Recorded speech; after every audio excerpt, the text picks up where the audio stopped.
Hello, hello, hello. Good morning and welcome to Feedback Friday. It is Art Edition.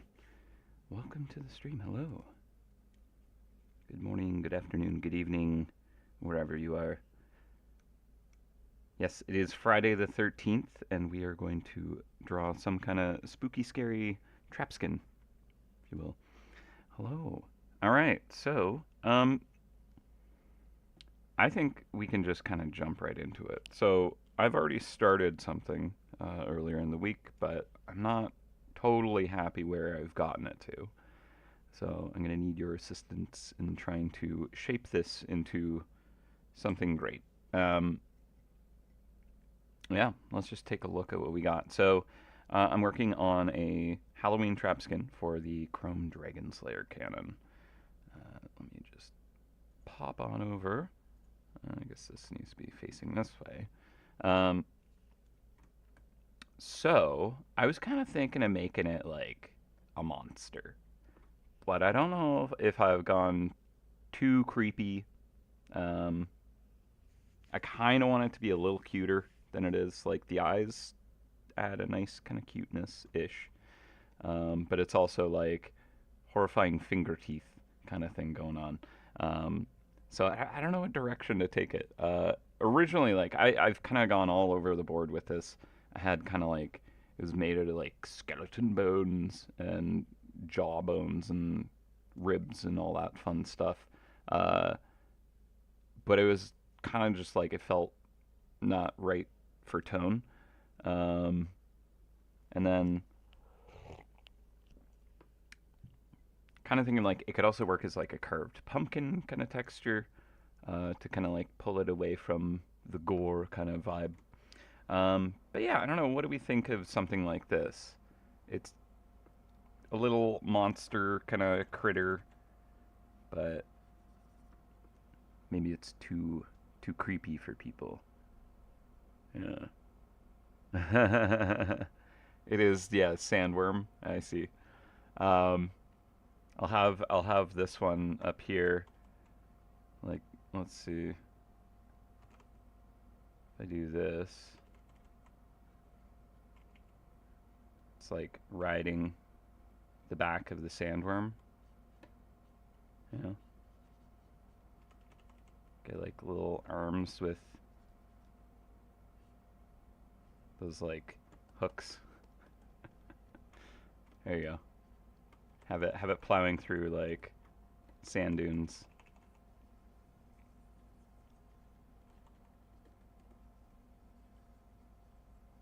Perfect. Okay, maybe this is the direction. Not as Halloween, but it's kind of funny. Yeah, so I don't know. Like if people aren't like, "Ew, I hate it," then maybe I'll keep going in this direction. I'm just kind of like, I don't know if it's too far. Like I could go even creepier is the thing. Like get like really spindly, you know, limbs and all that. Well, that's horrifying. All right, yeah. There was an Eldritch looking Steam Laser Mark III skin for Halloween. Yeah, I don't quite remember it.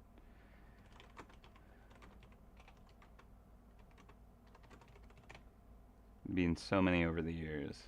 And the thing is, I probably made this one. Let's see. Skins. Steam Emulator. Steam Ma. It's probably that one. Oh, yeah, okay. No, actually, I don't think I did this one. I think that might have been Jesse McGibney. Yep. It is good, yeah. Jesse's work holds up. Alright. Mm. The thing that ate the Draconic Multi-Cannon. Okay, so people like this start.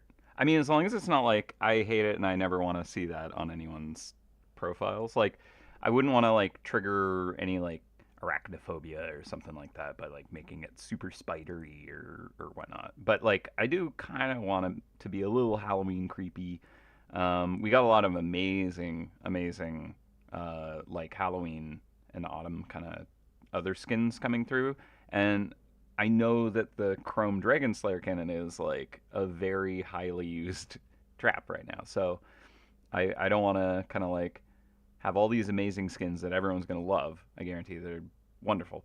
And then this one, and like a bunch of people are just like, I hate it. It's gross. So yeah, I don't know. I don't know. It will also feel like okay, this maybe only feels appropriate to run when it's Halloween, where the other ones might just be like during the fall time. It feels like it works, but that might be okay because it's like one of the most popular traps right now. Um, I kind of don't mind the idea that there's more room to kind of like have different traps that fit different kind of like moments of the gameplay. So that's kind of where I'm at with this. But yeah, okay. Still miss my Dragon Dance Lunar Year. Yeah, that was a fun one. Okay, so as long as we're not like, please, I can't. Then like I could change the mouth, um, and like the limbs, and that would probably do something. I'm not totally sure what I want to do with these kind of like arm things, the whatever part of the trap this is. In fact, I might actually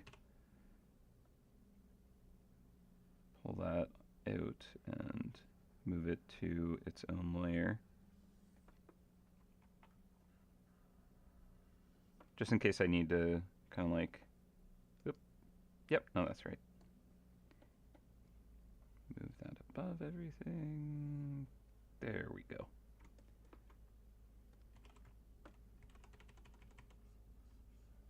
Yeah, all right. So in case I decide that like I'm just going to completely change that into something else, which I am definitely thinking I want to maybe explore more potential around the silhouette of it and kind of changing that. So let's just block that in. Like I could see this top one staying and almost being like an anglerfish kind of lure looking thing, and this thing looks like it's just like skidding around trying to like eat it. Um, and then like the bottom one, I just don't really need. So if I get rid of this,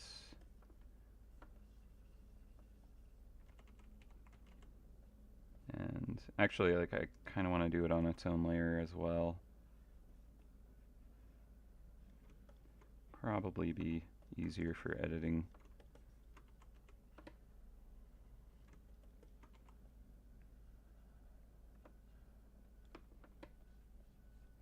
Yeah. Are people excited for Halloween? It is legitimately my favorite time of year. Um, I love the weather. I enjoy the event thoroughly, um, and I mean in like also the general terms of like Halloween as just a thing that North Americans do, where everybody dresses up as silly characters, and you know, it's fun.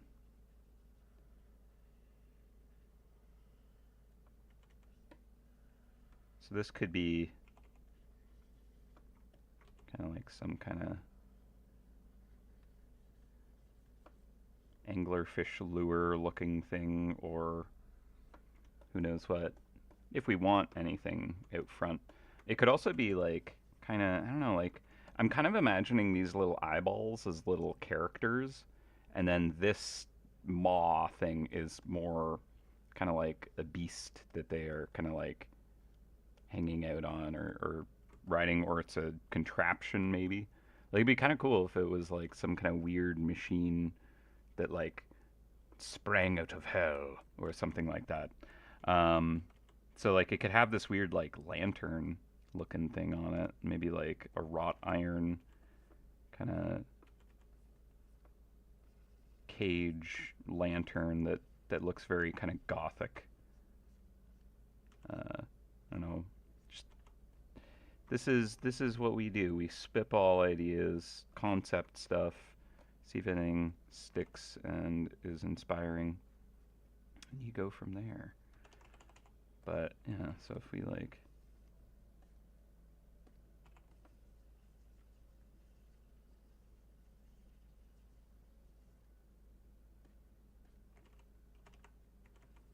put some like flame in here.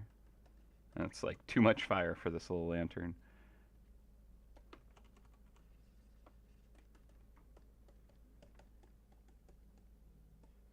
But yeah, actually, I do kind of want to give this little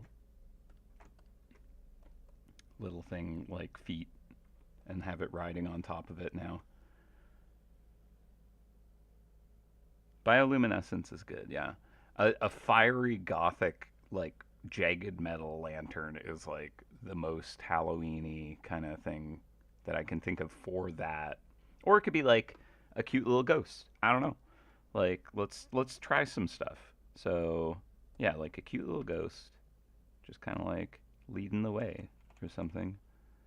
It might not make as sense for like the silhouette of the trap to have just kind of like this ghost there because it's more like the original trap. And actually I have this here that I can just turn on here, right? So we have these like these blades that kind of are guiding this power shot that takes out super dragons and stuff, right?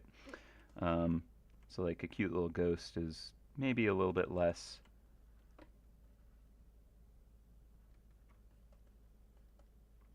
logical, but it's cute.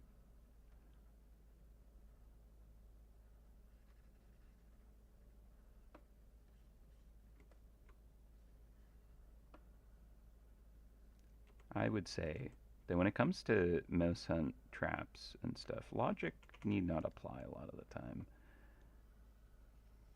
Here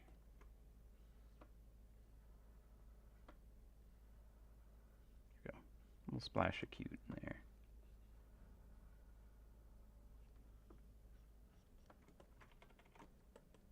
And it's just like trying to eat it, oblivious to the monster trying to consume the soul. Or what if it's like ectoplasmically tethered and it's like guiding this thing? It's like, come with me, my cute pet. It's walking, oh, that's it. It's a cute little ghost just taking its pet for a walk. I don't know how we got here, but it's got like a ghost leash.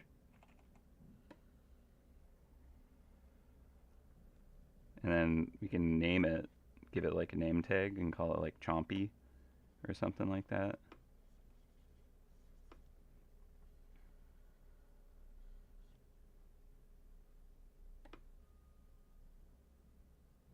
Okay.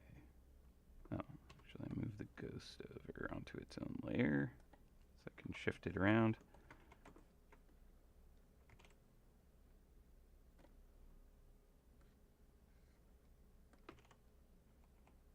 Maybe the leash should come out here or off the top.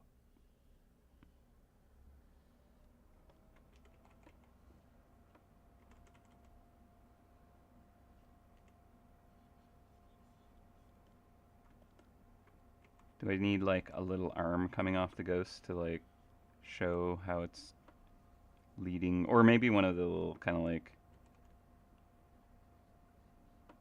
the ghost tendrils is like looped around the handle. Maybe if they're made of different materials, it'll also be easier to understand what's happening here.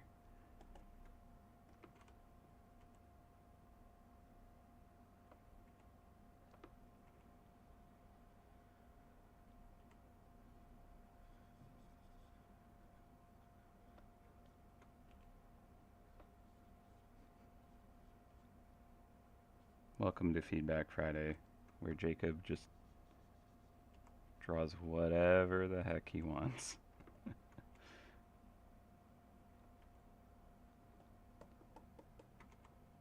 Yeah, and we can have that kind of going around. Probably use a clipping mask instead of just erasing it, in case I need to move that eye down there.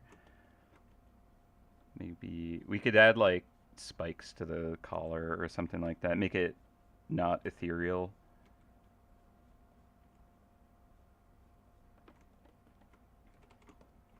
Yeah. I don't know why, but I was just like, all right, this little horrifying creation needs to have a cute little ghost guiding it.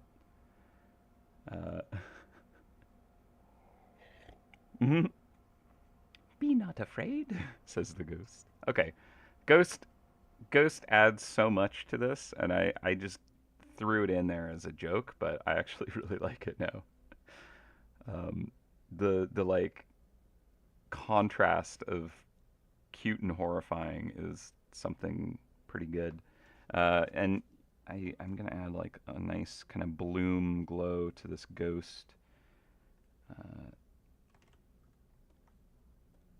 Try like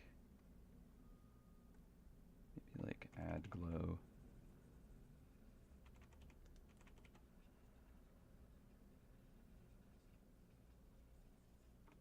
Okay, maybe that needs to go behind.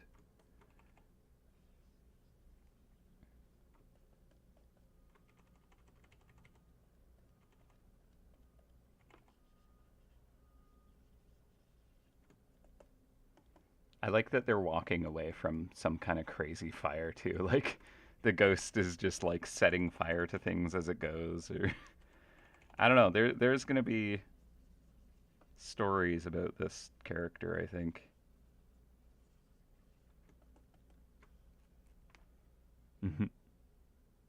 A mimic Dragon Slayer cannon. Yeah, I mean, actually, that is a great idea for it. It kind of, I mean, it kind of that is kind of what I'm doing, I guess. I'm kind of bringing it to life and turning it into a monster. So in this case, it instead of having these be like little kind of creatures riding this thing, I think they're more like eye stalks that come out of it, right? So I'm actually going to flatten all that down because I actually like where I'm at with that. Well, actually, that's probably not the best idea.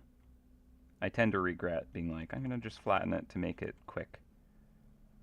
Yeah, so if I do like little eye stalks.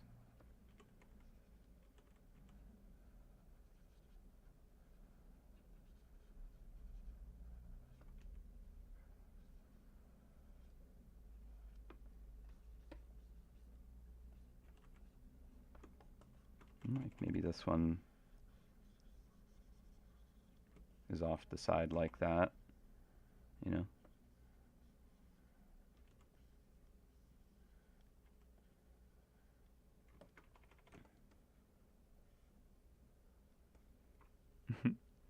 I think the eyes were critical to kind of like giving it a certain like just feeling. Um, like before, it was like this horrifying skeleton creature thing, but with the eyes, it's just kind of like I made sure they were big and juicy, and I think that helps kind of like make it feel safer. And like the eyes are like exposed, and it's not like some fierce, hunter that has like tiny eyes that are like beady and kind of, you know, uh, stalking its prey. They're like big, kind of scared looking eyes almost. Um, oh no, like Jabba the Hutt tongue. I'm gonna get rid of this highlight here because that's kind of just confusing this piece just a little bit right now. Also,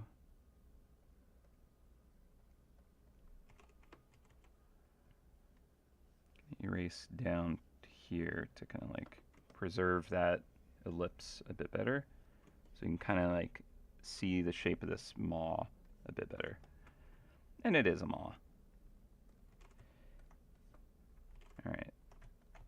So I don't know. Like I kind of dig the creepy teeth now, just because we have this offsetting of like an adorable ghost guiding it. Hello, hello. Um, so this is not for the Devastator multi-cannon, no, because that we're gonna give a little more time for people to kind of like earn that. It's out of like not very many people have one of those at the moment. So I don't think it'd be very cool to kind of like release a cool, exciting trap skin that basically no one can use yet.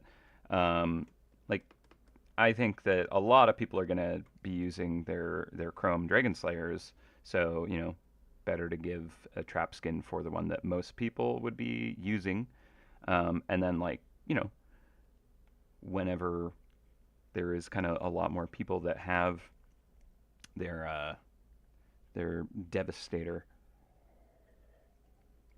we'll start introducing skins for that. But also like there is an epic trap skin to earn for that one. So honestly, we're probably gonna give it a good amount of time before we like put in brand new ones. So yeah, that's kind of like the idea behind where that's at. And I don't know if that's like how long that will go. That's kind of like team decision, right? But yeah, I think this will just get way better use for sure. I know I'm a ways away from getting my multi cannon for sure. I want to get the base first as well. Still working on that. Keep telling Norm like just add a heart drop to my account, please. That easy, right? Michelle wouldn't ban me instantly for doing something like that, right? Yeah. So yeah, this is for the Chrome Dragon Slayer cannon, which is the most popular trap right now, which makes a lot of sense because a lot of people are hunting dragons. All right. Yeah, cute ghost. We could all use a dragon heart. That's true. Mm. Oh, I like the logic of that. Yeah, I drew the heart, so I deserve one for free. That's a good point. You should all like let the devs know that, um, because I think you're right. Actually, that's a really solid argument.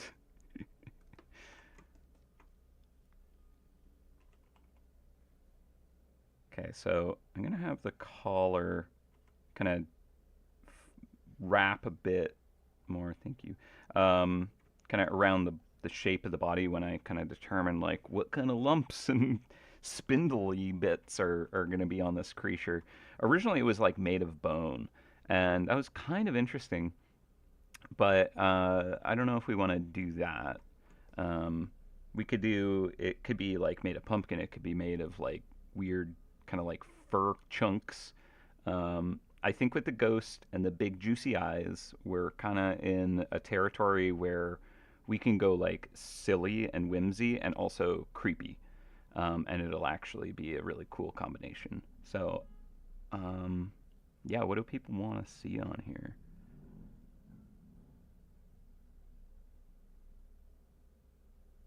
What am I hunting for these days? Yeah, no, I'm going for a heart right now for sure. I am currently I'm resupplying my grubs at the moment because I did a run, so I need to you know get my elemental back up. No heart, but yeah, I'm there in the depths. How are people liking it, by the way? Go full HR Geiger. I mean, it is a style. It's pretty intense. It would be an interesting kind of like creepy vibe to go with an adorable ghost, right? Perfect combo. All right, so let's. I think for these eye stalks, we're not going to have like floating bits off of it. It'd be more like, what is it made of that are kind of like, giving it this weird outer texture. Is it just like a lumpy tube of meat, or uh, I did have the idea before that like the maw itself could be like this weird infernal machine kind of contraption, and actually I kind of still think that could be really cool.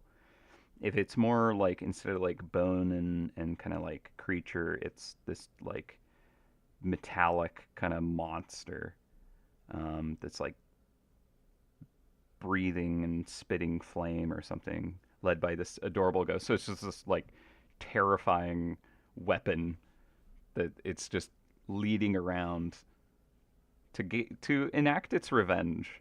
This adorable little ghost has a warpath it's on. Mm. Pumpkin is pretty good. Yeah, Mad Max style, exactly. Yeah, yeah. Just like metal, like just bits welded on and tires or who knows what, right?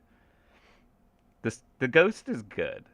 The ghost, I did. That's the thing that came together super fast, and it's just, you know it just works. Um,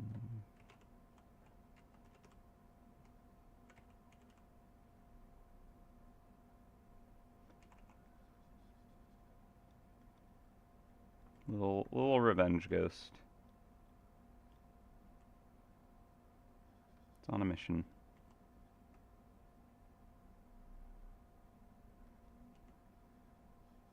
Get the those kind of tendrils flowing in a direction to kind of like show how it's leading the way. It's like, come with me. I have many things to burn.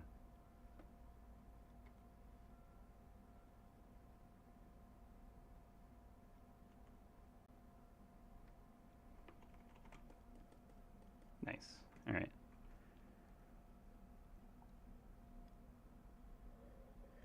Mm. New rift area when? I agree. I want. I want to like dive into some rifts again. I have ideas, and we've kind of like loosely, like, no timeline or anything like that, but I would like to kind of like, um, probably the next rift area that we would do, would be like the tribal isles, right? And part of what that might give as an opportunity would be, being able to kind of like update the tribal isles area at the same time. That's kind of like something I would love for us to be able to do. So it might be a little bit kind of a more like bigger challenge, because it might be kind of like rebuilding an old area and then also like building a fresh one. Um, yeah.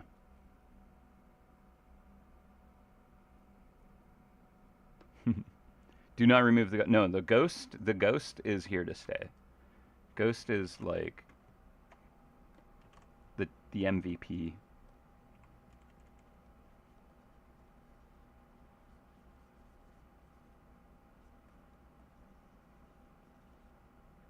Now I will say this is actually inspired by, um, this cute ghost, inspired by a piece that Lauren worked on. So I think people will be quite happy about adorable ghosts, being a thing that we provide to our communities. Um, so yeah, and Lauren is the master of adorable, cute critters and such. So uh, I think Lauren was the one. I think it was Lauren. Well, maybe not, but, um, I think Lauren was the one that created the avocado, the like screaming avocado.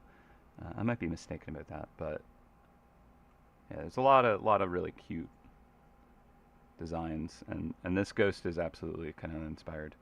So we'll see where this goes, though. Okay, so we can do a lot of fun lighting with this, which I'm excited about. I love doing fun lighting. One thing that this does is it gives a opportunity to have like a cool light coming off the ghost, like a softer, cooler light, and then like a hot backlit flame, and those kind of like contrast each other in a cool way. So, Hmm. Oh no, can we make this ghost Steve everyone's favorite Great Winter Hunt mascot? Now he's melted, and he's just gonna enact his revenge. I mean, if we do that, I'll have to like erase Steve from all of the areas we've kind of like hidden Steve in the game. Most valuable poltergeist. Jeremy, that's very good. Boom, spooky. Yeah, yeah. I'm loving everyone kind of like tossing ideas in the hat for naming the ghost. That is entirely on you.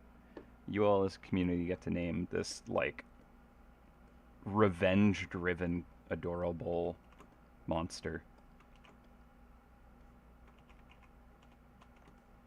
I almost want to put like a thought bubble of just like burn. Okay, yeah. I all the more because it's being led by this adorable ghost. I love the idea that it's like walking away from like this fire that it just started or something ridiculous. Okay, we're having fun here. Oh no, Zombie Carl finally fell. Yeah, he's been missing in action for a long time, and he was a zombie for quite a while. Um, yeah, Carl's calamity finally came to a conclusion, or did it? To be continued. Um, yeah. All right. So, just trying to think of like what the next kind of thing I should tackle would be. Okay, this I should get rid of that.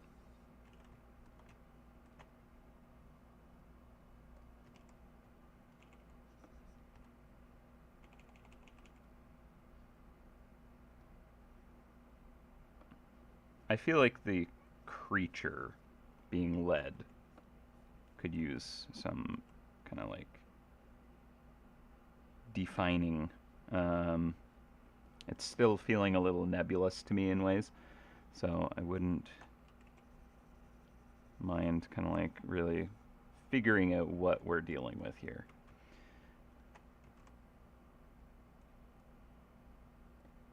Okay, so that goes all the way up and around. I think if I just chop it down the middle there, maybe deepen that a bit. Yeah, so one of the let's see, do I have the jawbone sketch here? Yeah, I had an idea of like it was made of like just jaws and bones and stuff. Like it was cool, but not not as fun as this, I would say. Like it was very creepy, and epic, but I think that there's room for that in different avenues. Right now, Ghost is leading the charge, and we are just along for the ride. Okay, so get rid of that one.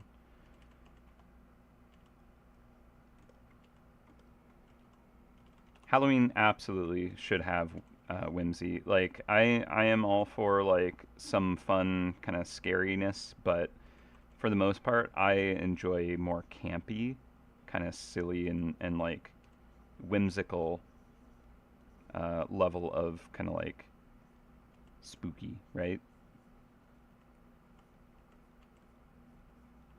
I enjoy that a lot more than just abject horror. But I think if you kind of like balance them together in the right way, like I originally I was like these are all going to be just bony fingers, just skeleton fingers as teeth. But now with the like I was like that's probably too much. But now with the ghosts I'm kind of like it could work. It could work. Uh but again, I am kind of tempted to like take a look at it as like just some infernal machine that it like built in the depths of hell and it like broke free and now it's come to the surface kind of thing. Candy teeth. Oh, I did do, what trap was that? I think it was actually a Halloween trap. Um, that was like limited edition, and it had a skin, and it was like the candy snapping mouth thing. And one of the versions it had like it was like a chocolate frame and like sharp razor candy teeth. Or was it Halloween? It probably was Halloween, but I'm also thinking like was that candy cane? No. Mm. Candy Crusher trap. Yeah, there was also the like the pirate ship one that was the candy ship. Yeah, yeah. Shape of the teeth right now look like insect legs. Yeah, exactly. Like segmented, skittery mouth. And again, like that's one of the elements that I'm like, this might be too lit for people. So we could definitely tone that down. If it was like a metal, like infernal creation, that would definitely make that safer. Like if I made it more kind of like warg orcs, kind of where there's just these jagged flame metal, kind of like ridiculous contraption. I think okay, because I've been talking about it, I want to explore what that would look like.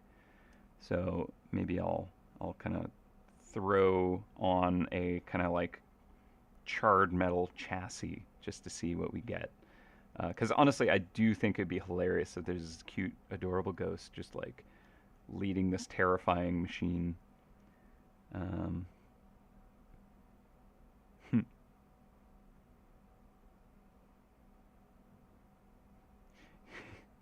holding a sign, just like, come on in. The water's nice. Yeah, Ghost Rider possessed some giant excavator, but it's like a adorable ghost and an even more terrifying machine. And instead of like possessing the machine, it's just like this machine is my pet now. Hmm. Uh, no, not really any leaks for the Halloween event. Nah. All right, so let's try. Let's just see what we can do to like turn it into a cool, like infernal machine kind of idea. Let's see. See if there's any like good kind of like references. Wow, I expected more when I searched like infernal machine in Google Images. It's not giving me anything. No, not really. Steampunk maybe, but like or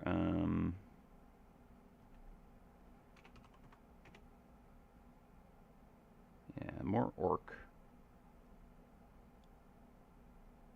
Hmm. Okay. Well, I have kind of an idea of what I want to try in my head anyway, so we'll just go there. Admiral Argmos, greenish glow to the teeth. Yeah. If you want to make it less creature-like, I'd say the eyes need a tweak. That's true. Like, um, part of me wants it to be a machine, but it also is kind of cute and adorable, but also more horrifying than a very adorable ghost.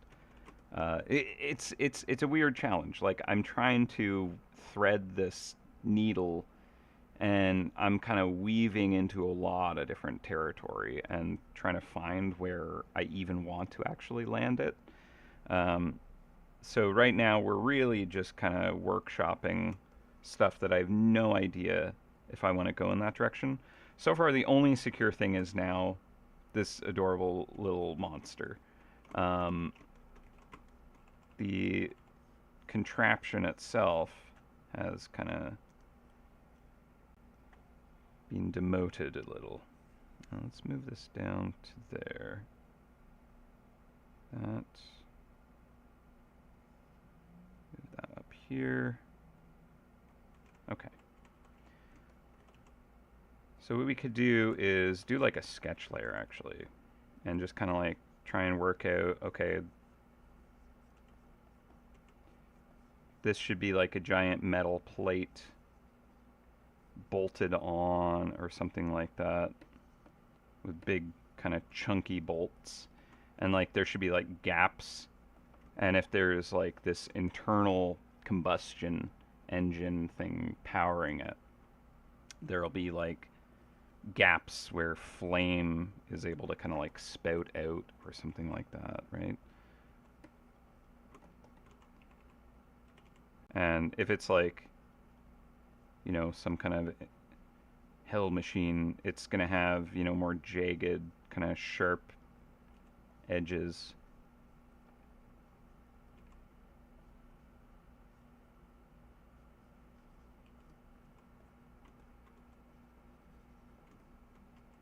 Okay, and like it could be, you know, like a weird cage.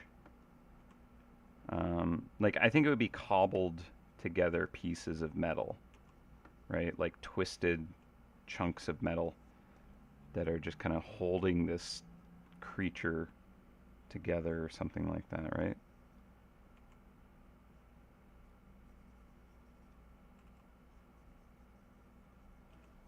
Just to quickly concept this out, like I don't know if I want to go in this direction, but we're gonna explore what it would be if we do. And so instead of these like insect leg teeth kind of thing, it'd be more like just triangles of shredded and ripped metal. Just kind of like lamprey mouth style of just sharp rusted metal kind of thing. And like shark tooth style where there's layers of it. Yeah. It could be fun to render that. Like there's some really cool potential for just interesting textures and material render. And like inside would be this like fire glowing from its core. Um, it's like all these teeth would be lit from the inside in these like silhouettes. Might need to change the perspective a little bit on some of those teeth just to kind of get a better idea of the overall kind of cylindrical shape of this thing.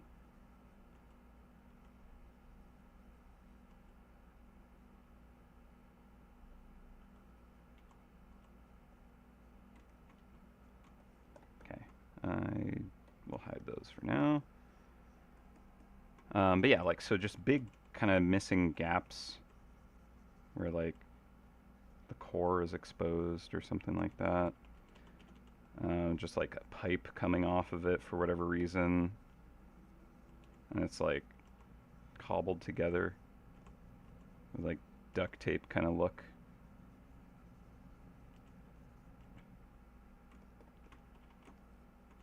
You know, like that kind of idea, right? Yeah, the teeth going all the way down, and then like if it's lit from the inside, that'd look really cool and you know intense. Which, again, like only because this ghost is so adorable that like we need the opposite for this. It needs to be like super intense because it is in charge of this terrifying thing. That makes it pretty great.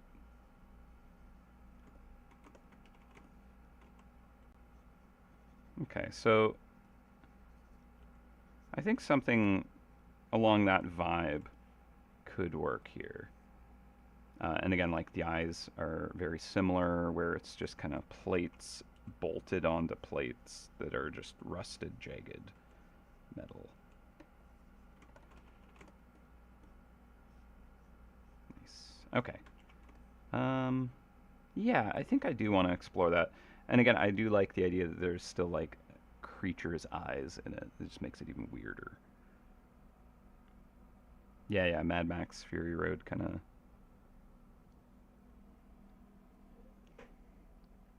Exactly. All right, let's give this a save. Ooh, also, I don't think that I've been recording this, have I? I should check. Time-lapse. Oh, it is recording. Okay, I don't know how far back it was recording, but we'll see. Cool. Okay, so yeah, I'm going to try just kind of blocking this in. See what we get. So we'll knock this sketch down. And we're just going to paint over top of the maw that exists. Because that's just how I feel about it right now.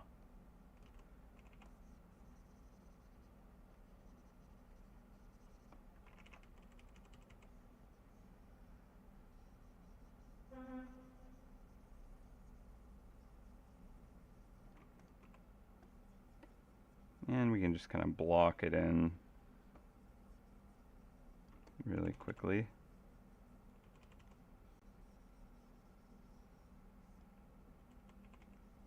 Probably want to do a different layer for some parts of it. We are behind the eyes, which is perfect. That tooth is going to be a layer below.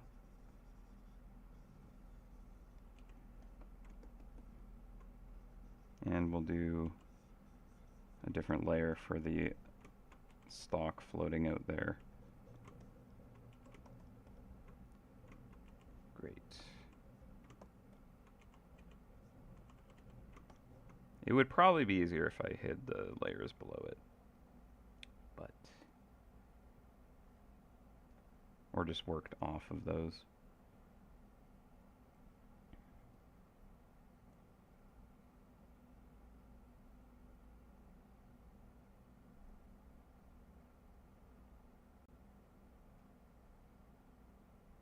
Where did that layer go?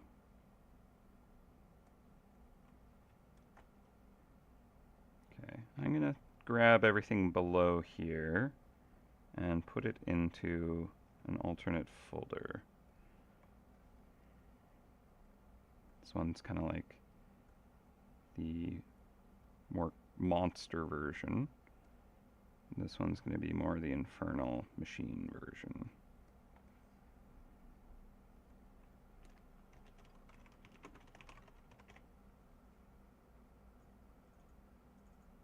Creature.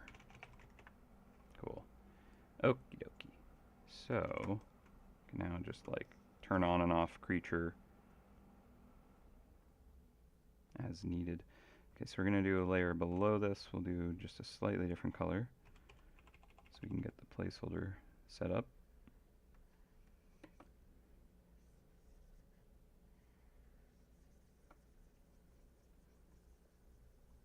And we'll like tweak the silhouettes of things as we go. This, I'm actually going to steal the feet from creature because I do like the shape to start. Let's move that up here. We're duplicating it. That goes there. Do we want the lantern? Doesn't work on the ghost as well. But maybe we want that off to the side or something like that. Probably not. I think the ghost is the lantern. Let's see what else.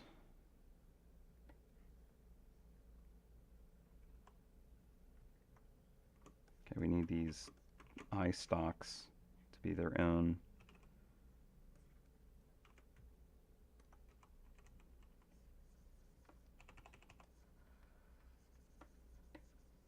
We'll just grab that shape in general, and then we'll figure out how we want to integrate it into the machine.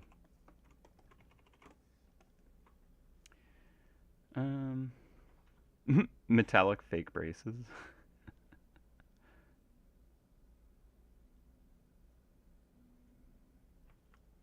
The Mandalorian one-eyed cyborg creature.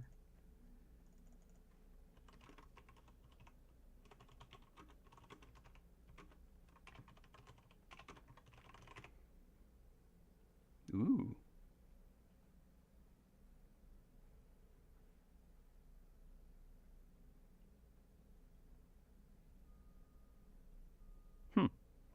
I actually haven't seen this far into it. That's a pretty neat looking monster. Interesting. Yeah, something like that is definitely a good direction. And that's neat with the way that it's like a machine eye kind of thing. The like shell kind of, if I'm interpreting that right.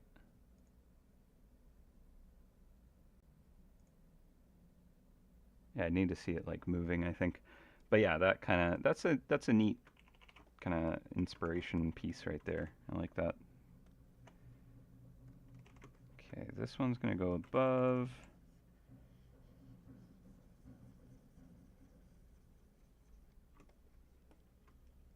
Okay. Oh, the Animatrix. I haven't watched that in a long time. It was really cool though. A lot of really neat stuff from that. Okay, I'm gonna turn off the creature now because I think we have what we need here, and it'll also reveal where we're missing, or there's gaps to fill.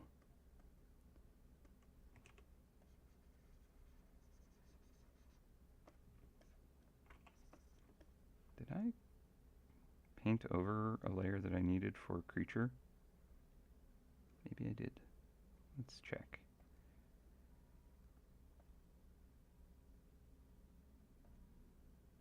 No, I think it's fine.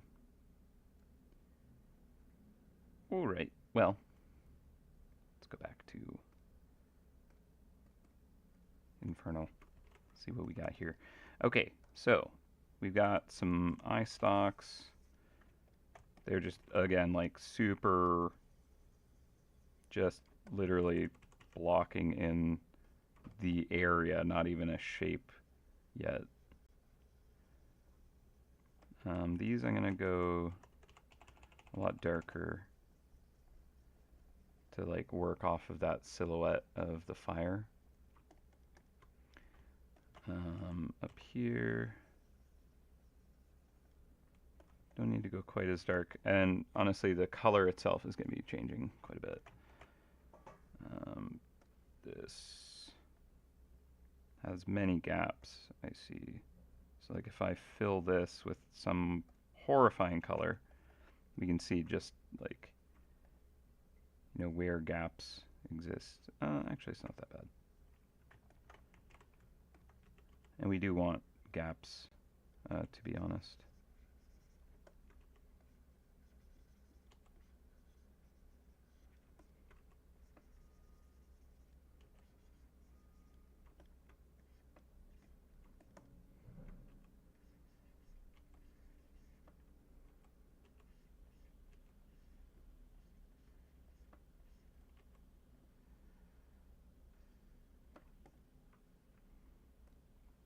Okay, and this one I'll put behind.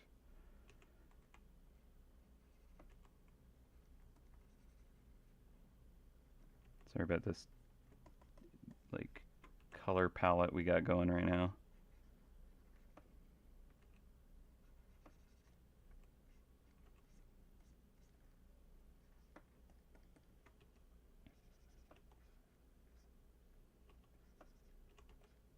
I think also I want it to have like moving parts looking kind of shell. So like there's like layers that look like they shift over top each other and kind of like become these kind of like limbs and kind of like muscles of this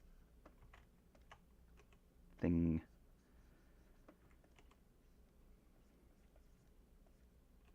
Might not be a bad idea to do like a separate layer for that plate.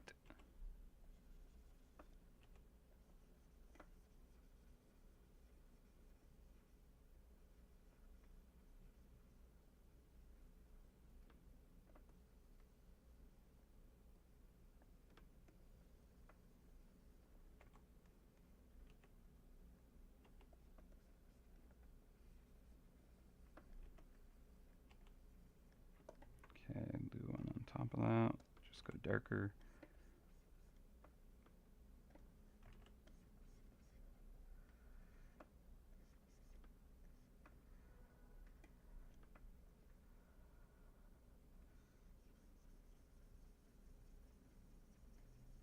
Cool. Yeah, and like, do we want cogs and stuff? Again, like, I'm not totally sold in this direction, but seemed interesting enough that I wanted to explore it.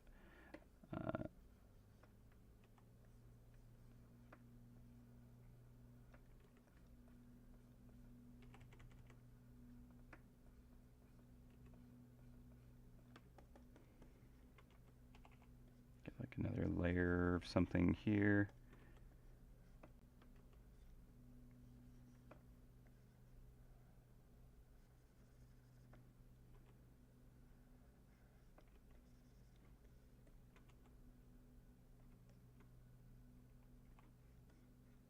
Cool. All right, let's get rid of that.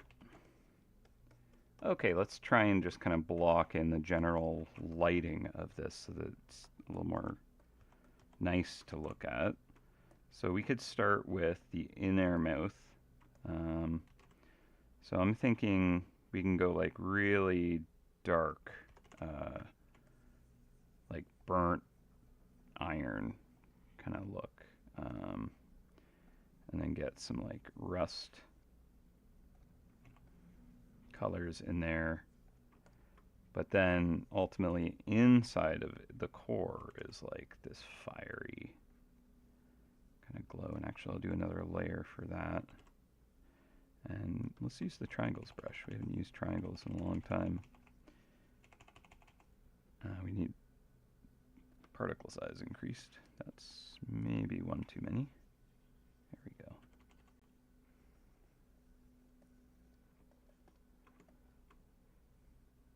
Then we'll get more like yellows and stuff. And we can manually go in and improve that fire look. So another thing that we'll want in that kind of grouping of pieces is the teeth themselves, which we can go just like totally black for the ones all the way at the bottom.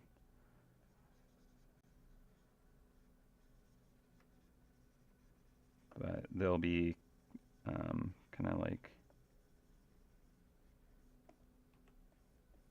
they'll have like the light from this fire kind of overtaking them, making it like a lot more red.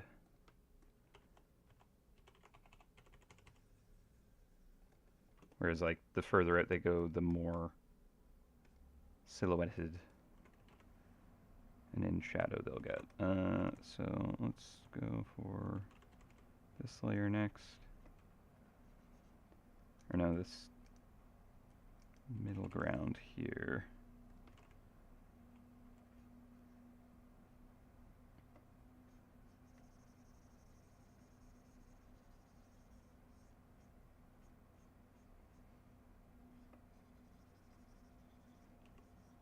I think I almost need more kind of like fuzzy soft glow for this the fire core, because right now it's a bit hard to read. It's kind of too chaotic looking. So I might just quickly soften some of this and brighten it a bit more in general too. Actually, if I do a new layer and I make that like an add glow, that can feel pretty flame-like. Yeah, and then we get like a nice kind of backlighting. Cool. All right, we'll go with that for now.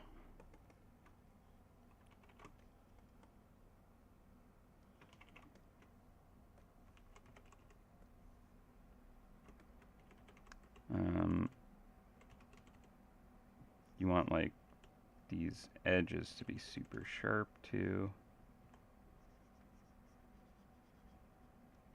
Terrifying mouth,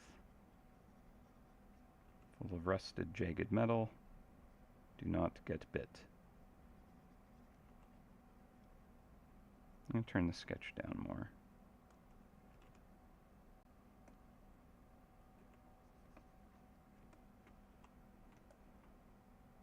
And the actual like outer edge of these jagged teeth, we're gonna want to have like the light catching on those edges. So that'll have kind of like bright reflection on those.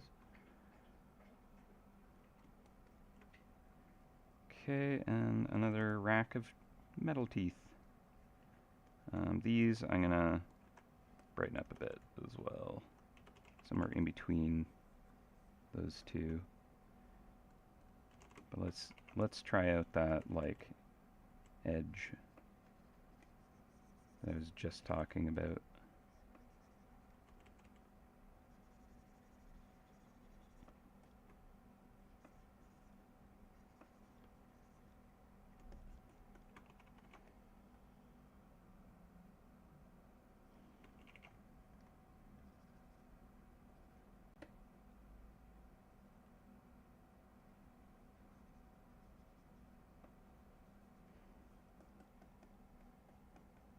Okay, cool. I also need to like soften the hard edges in parts. So like the teeth are going to be casting a shadow on the wall back here. So I clip that.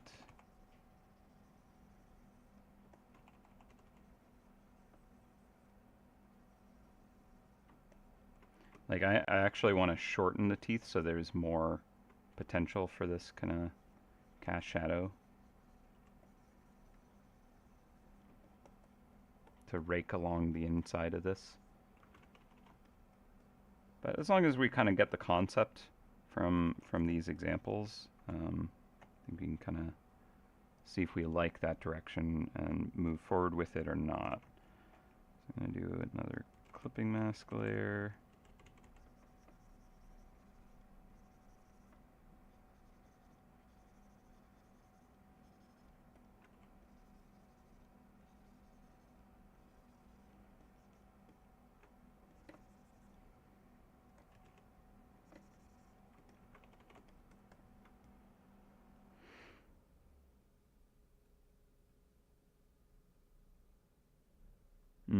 Some organic, some metallic. Yeah, that's kind of what I think would work for this.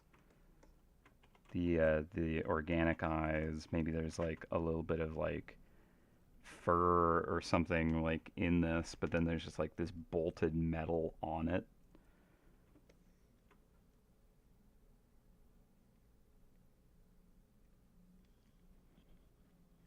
Yeah.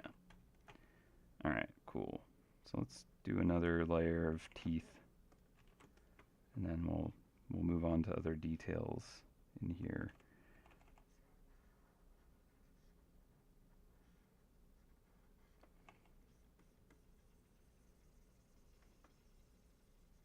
Yeah, I think I want to shorten the teeth so that there's more kind of like space for there to be the light hitting the walls and the shadows kind of climbing up the sides.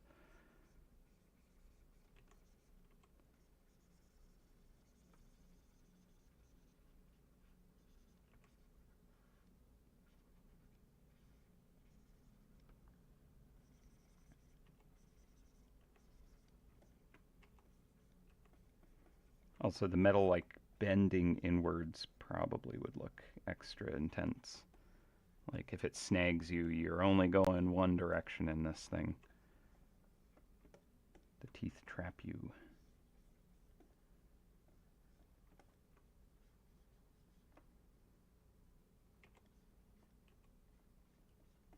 And snag, I think, is the word of how these teeth would get you. Not a pleasant thing.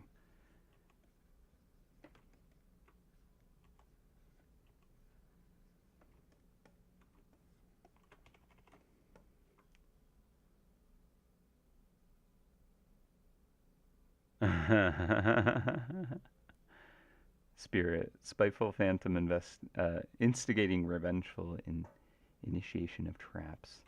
I like, yeah, there's the spiteful phantom specifically is like definitely right. Blue object of obliteration. Very fun.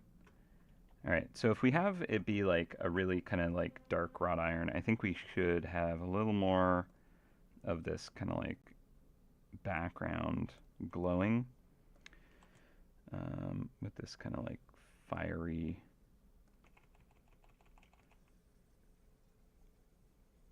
backlit.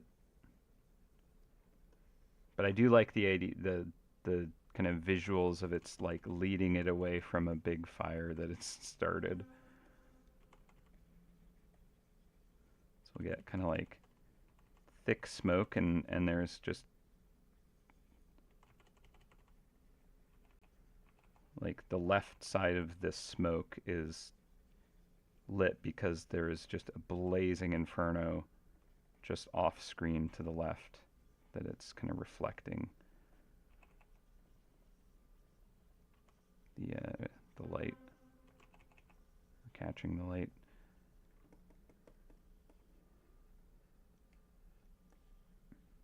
I might even like hide the flames and just have like a lick of them off the corner. So like maybe I'll shift this. I'll duplicate this just because I do like where that was with the creature, but let's try this.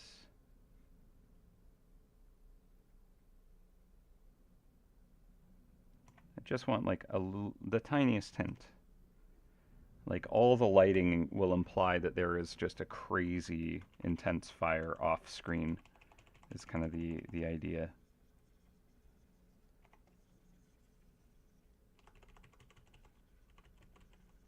The ghost is pulling away from there.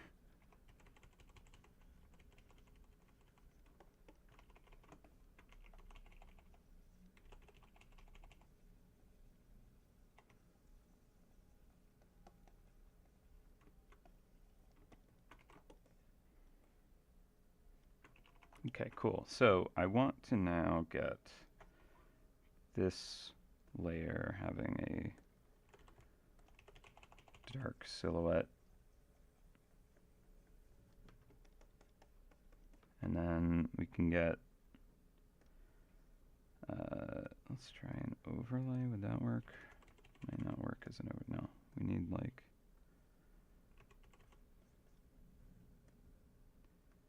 add layer, lighten, screen.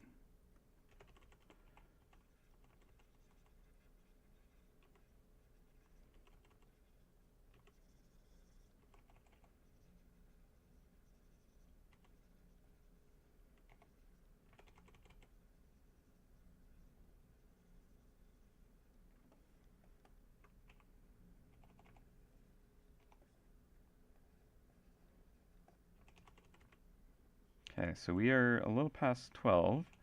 The plan is we're going to go for a fairly long stream today. I don't know if it'll be like crazy long. We'll see how I feel at points and how fast this comes together. But I'm definitely going to like take a lunch break at 1. So I'll be back at 2 p.m. Eastern Standard. And so a little less than an hour, I'm going to take an hour-long break just to kind of recharge my batteries, fuel up, let you all kind of go out and do what you need to, and then we'll return to this. We also have Larry Link for you to enjoy. Yeah, I think I like the lighting potential of this like infernal contraption. And like it can be like really gnarly and jagged and shredded metal vibe. But it's like just this cute little guy. I'm just a little guy, you know, just taking my pet on a walk. Ignore me. Yeah, I'm enjoying this direction. I feel like there's something a lot of like that is just hilarious and fun. Yeah. But yeah, just so you know. And then during lunch, I'll probably have the time lapse playing out, so you can kind of see where this started. Kind of like some of the concepting. I don't think it has all of it. But yeah, and I'll have a Larry link, as I said, when I return. But yeah, we're going to try and do as much as we can on this today, so it should be a fairly long one.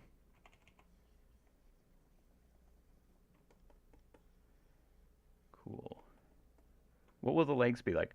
I think we might go for something. Let's see. I'm almost picturing like Wild Wild West spider machine.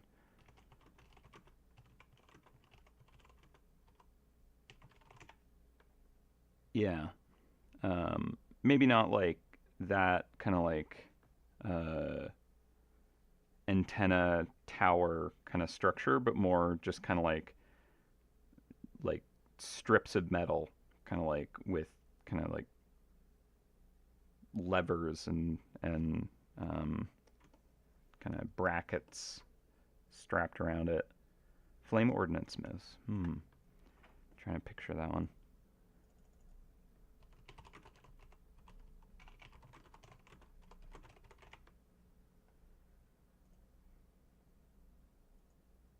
Oh yeah, yeah, yeah, yeah.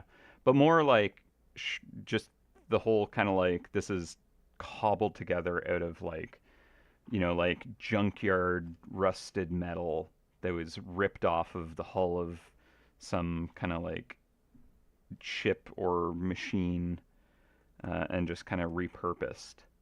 Like I like the idea that this ghost built this like revenge machine, and it's like off on its quest of destruction. Because why not? Why not make that way more jagged and just kind of sharp?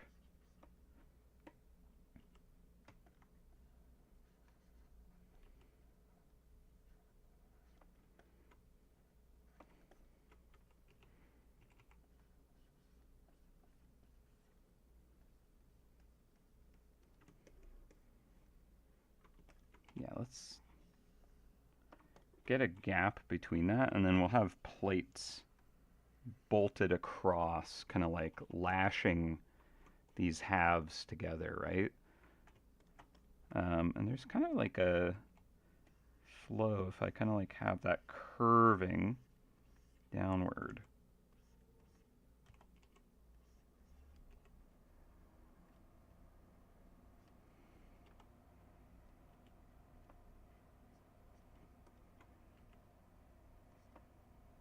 Yeah, there should be just a lot of like sharp edges on this.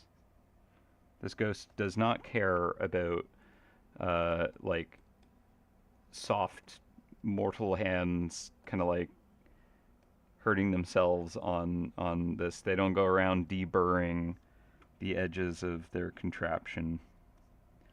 I'm an incorporeal being. I don't need to worry about my ecta or my uh, skin getting getting hurt.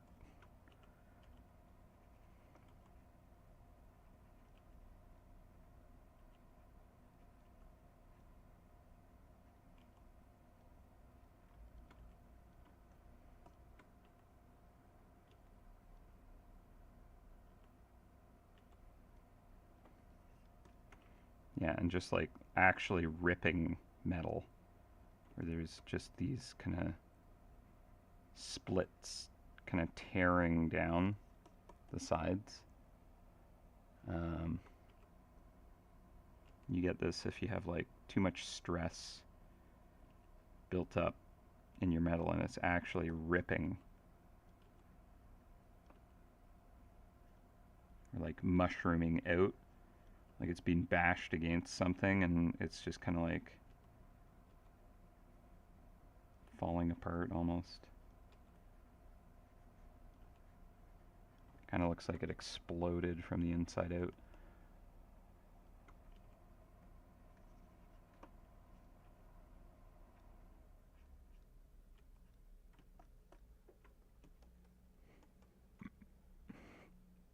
Tony the Ghost or Billy the Ghost?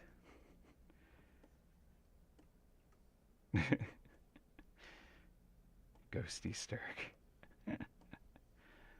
That's good. Here's my heart. Proof that Ghosty Stark had a heart after all. Okay, this one, I'm going to make that a draft layer.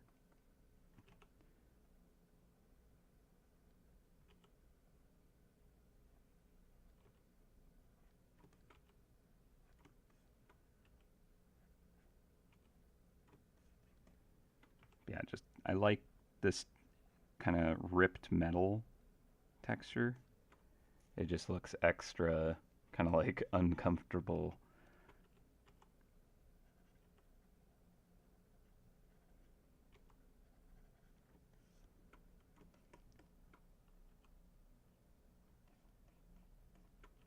I think with this one I actually want it peeled open more.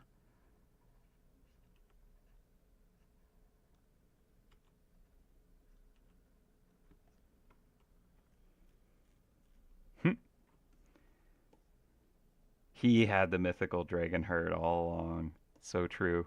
Yeah, it's like captured within here. It won't cost one to get this, but it has one in it. You can just never reach in there and pluck it out, is the problem. You might lose an arm to it if you try.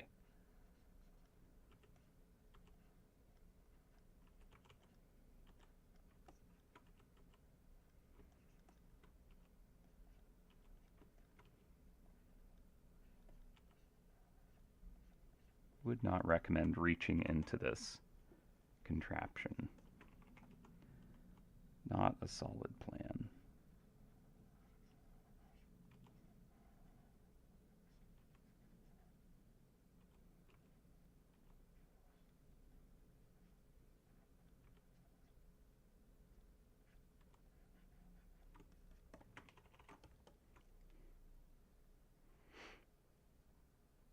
So you're saying there's a chance.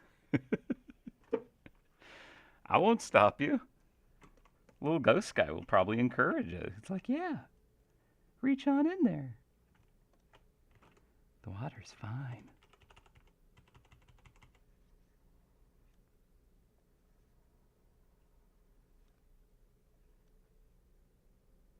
Autosave.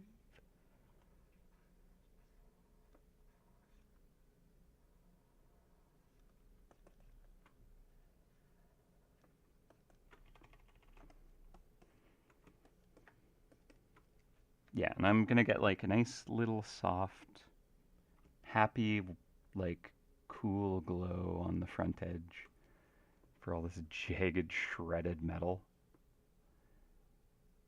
I like how this eye is like, in, I didn't plan it because I drew the eye way before the ghost was ever even a thing, but it's like looking up at the ghost like, hey, it's my friend.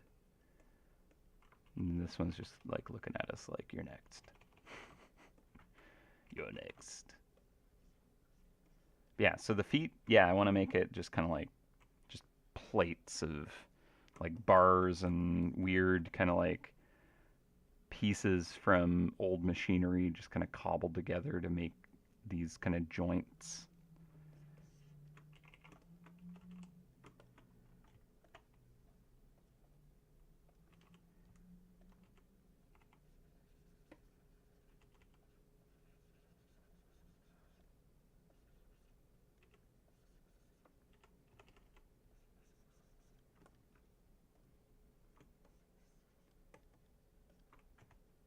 Cool. Yeah, I'm feeling much better about this design now. It feels like it has ambitions. Seems like the right word.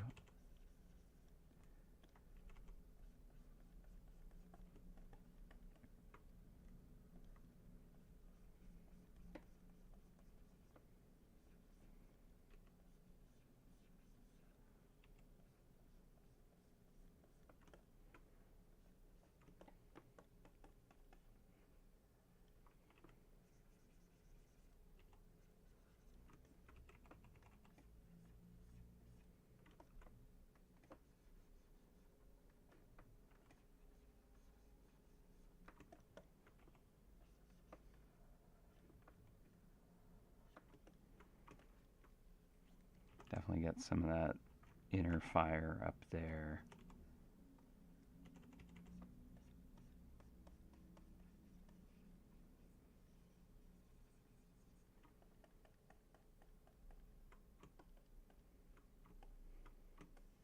Yeah, I like the layers that's building with just that having kind of like a glow that goes over top of these. Let's actually do another glow here.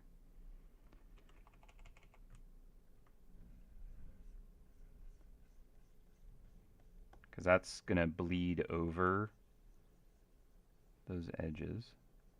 There's a lot of light bouncing around inside that chamber, right? So then this as well.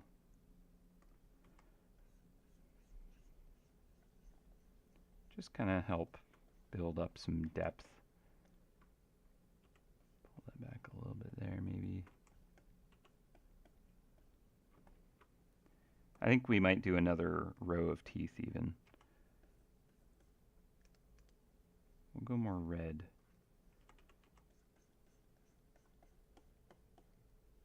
Let's make that add glow as well.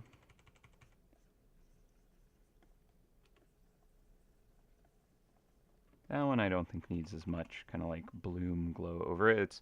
It's just the stuff that's like immediately in front of this like infernal flame that's kind of like suspended in the center of this like sagging monstrous kind of like contraption. Slumbering Boulder's hungrier cousin. I love it. That's such a good description for it. Hungrier cousin. Perfect.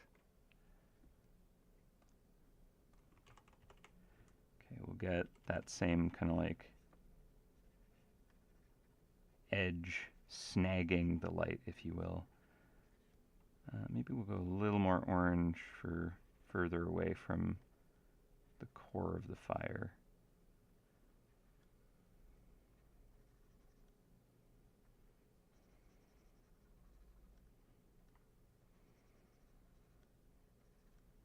Awesome.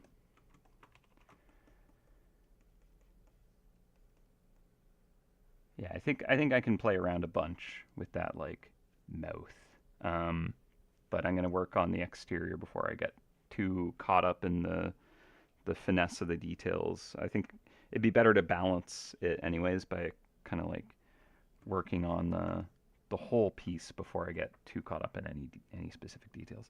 So I think the legs might be a good next kind of thing to tackle. The eyes themselves, I think, are also going to need to be, well, not the eyeballs, but like the eye stalks, if you will. But I think when we figure out how we want to do the legs, that might inform how we want to do the eye stalks. I kind of like, I keep mentioning these like wrought iron cages, you know, like, and I think it needs maybe some of that gothic flair. So I could imagine like these eyes almost being caged. Something like that could look really neat. Okay, but for now, let's just kind of define some shapes, and I might actually benefit from doing 2 layers that overlay. Let's go a little bit lighter so I can differentiate them.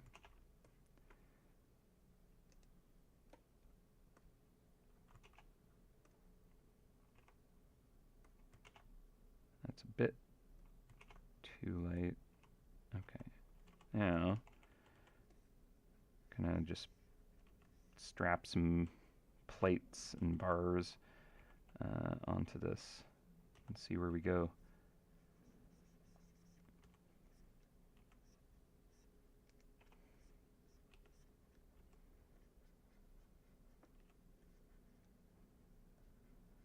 So I almost want to just imagine like this could be a piece of, you know,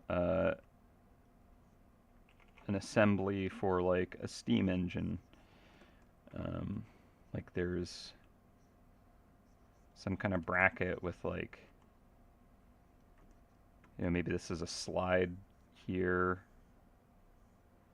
and there'd be like an arm that comes off the side that helps kind of with leverage or something like that, that pivots on that.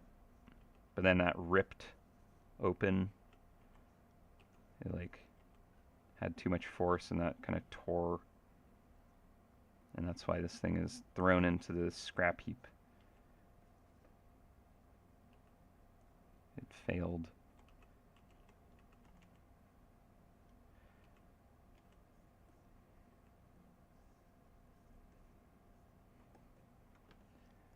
maybe there's like a welded patch on the top of this because they tried to repair it at one point. Actually, I'll do that as a separate layer. So we'll just like have a rip across that. They're kind of like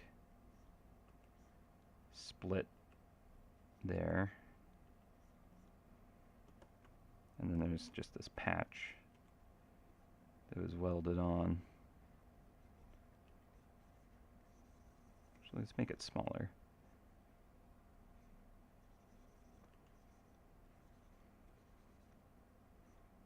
Just to like bolt those plates together, really cobbled together. And then this assembly here, maybe that kind of pivots down. And there's like a second part. I should actually like, I'm not going to do it while streaming, but if I was doing this like off stream, I would actually probably look up some like interesting machine kind of shapes to be like, oh, if it was like a lever there, then it would actually be able to kind of like articulate how it might want to. But I'm not going to do that on stream.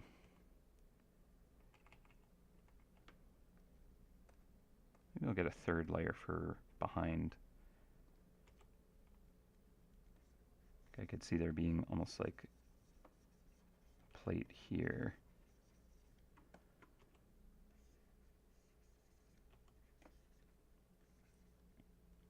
An elbow bracket thing. I feel like it'd be sandwiched by brackets like that.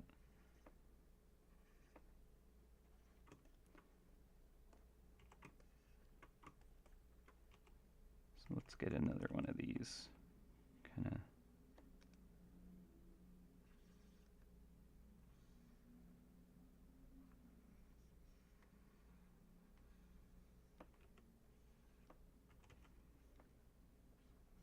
This would probably seize up and do nothing, but if it looks neat, I'm fine with it.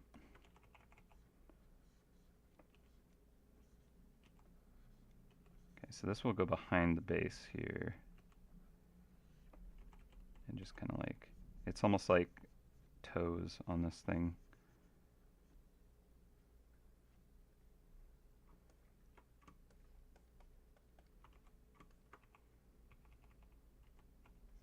Get like a plate here.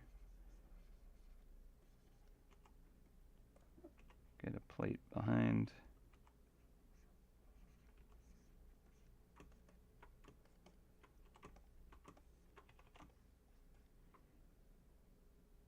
Yeah, saw trap, pretty much.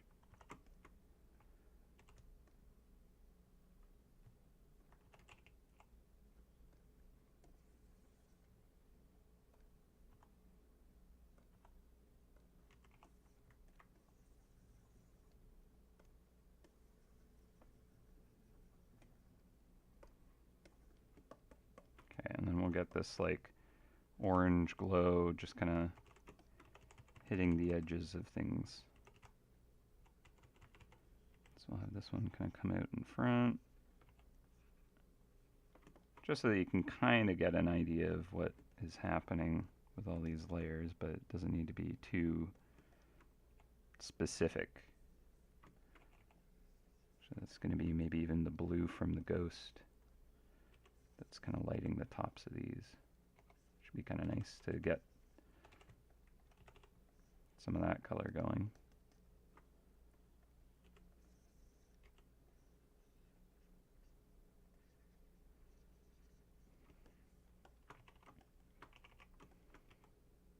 Even if it's just kind of like the twilight of night, kind of moon glow kind of color.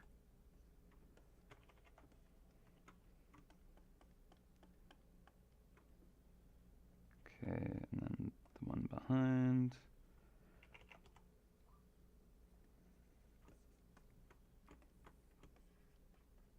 But yeah, like, so that kind of concept where it's just cobbled together plates. Get another one of these back here.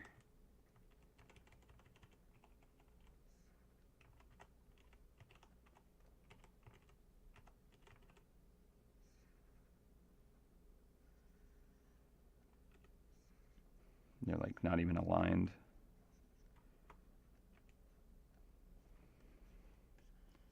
I mean, a ghost built this, right? How does a ghost build something physical like this? Probably difficult. Probably took a long time. It's been 84 years, but finally my destruction machine is ready.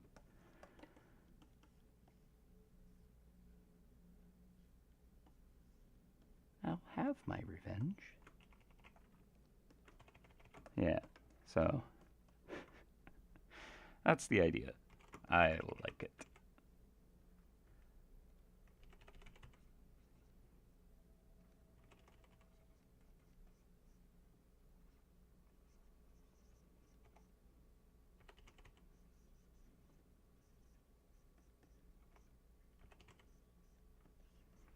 Yeah, I'll have to put all the notes about, like this ghost is, on a mission, all that good stuff. Make sure whoever's implementing it knows the score. Yeah, so very like like weird contraption machine that looks like it's cobbled together by a mad scientist kind of vibe.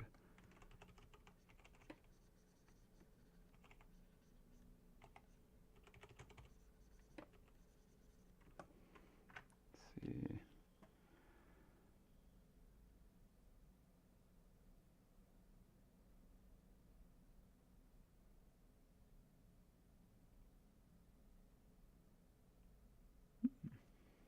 All right. Just a little work message. Okay, and let's just erase away.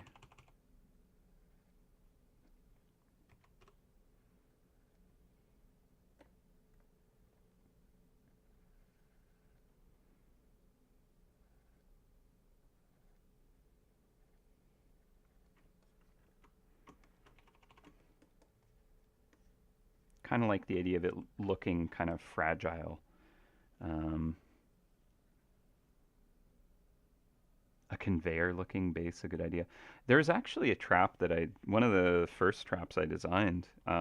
It was the portal. I forget the name of the actual name of it, but it was the shadow portal. Uh, and it has like a conveyor going into it. And it kind of just plays off the base, turning it into a conveyor belt. So I think it's a good idea. A lot of traps might not work so well with it, but it's kind of fun. Could tailor it where it like, whips the cheese away from the mouse trying to go after it or something like that, and then they're faced with the trap.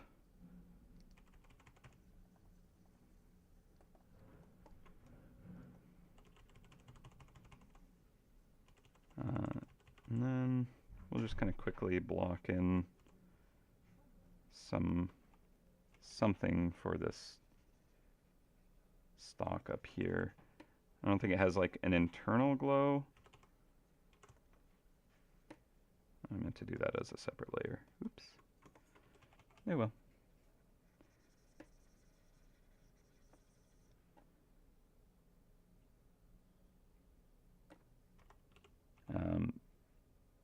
But yeah, kind of treat it the same as like even the leg. I was thinking, yeah, like the whole idea of there being these like wrought iron cages could look kind of cool. So like maybe they're shorter and have kind of like bars that are just bent into place, trapping the eye.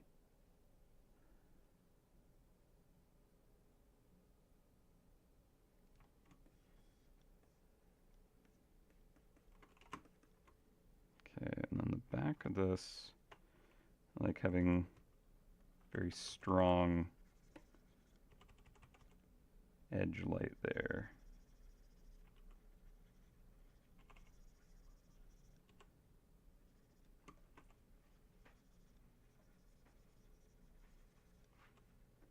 Okay, and I'm just gonna create a gap for that. Should darken that more.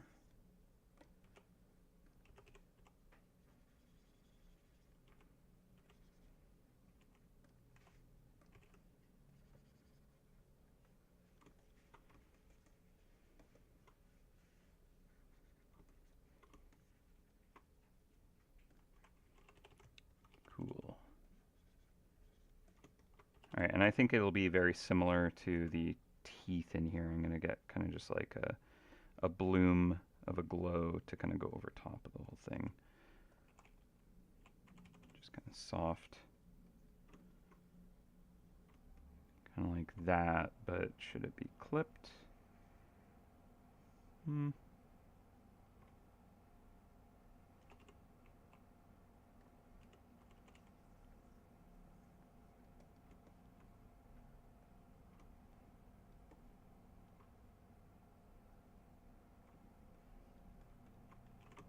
Maybe not.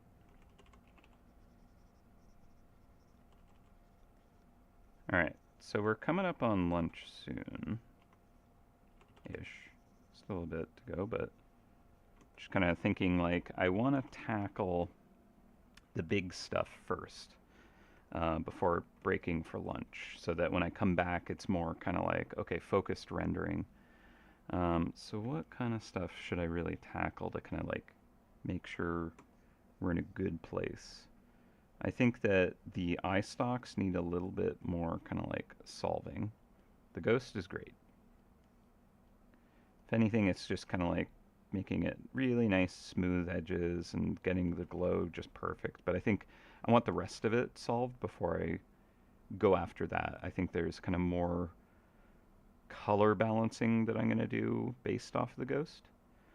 Also, these glints in the eyes, I'm going to change those to kind of like be a part of the environment. Like, so the reflection could be from the ghost and more of the like fire around. Also, I might kind of like darken the rest of this background as well, which will change kind of the overall lighting composition. Although, one thing to always be aware of when working on these traps is there is kind of like already a general light direction. It's an implied one that comes from kind of like the top right.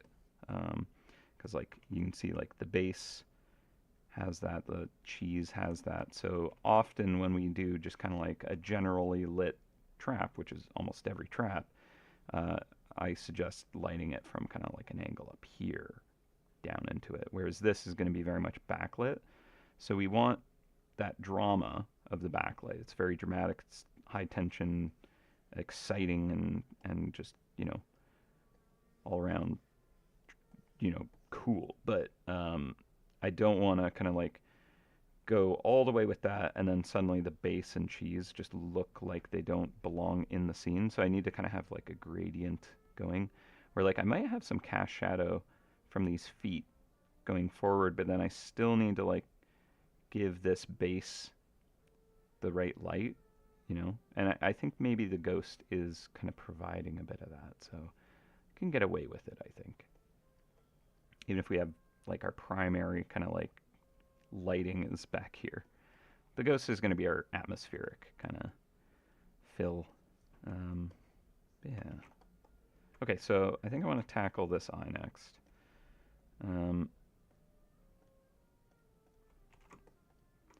So do I do a sketch on top of this to just try and solve a little bit more of what the heck these are? I could throw a layer behind this just so that I can isolate it a bit more. And maybe I even hide that for now, just so that I can really not be influenced by that shape too much. So I definitely still want to have like a cylinder shape so that it kind of still is recognizable with the original trap, but I think I'm going to shorten it and Again, like, I kind of like that lantern metal idea, or the cage or something like that. So if I do some kind of metal bars on it, maybe they like come out in front of the eye. I have to go, where is the eyes? There they are. Go up here with the sketch.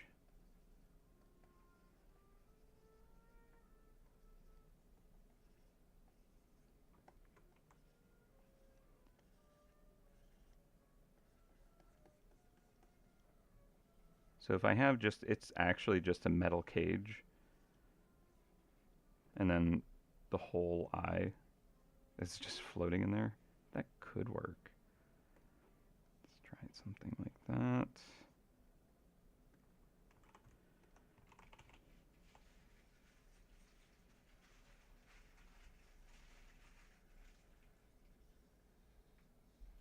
And then we could move the cage up to kind of like capture it. So like that could work. It does lose a bit of cuteness for sure. But I think that that's something that we're okay with now at this point.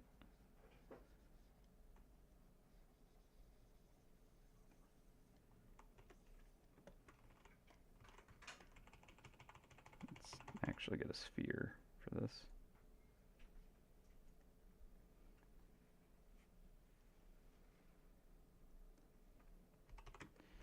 All right. Oop, wrong color.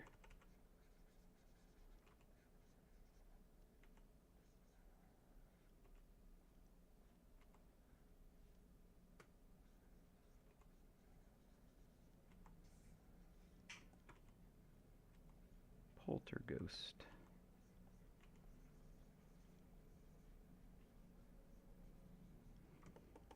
What is like a good ghost name that is just like the most innocent sounding, but also definitely out for revenge? I wonder.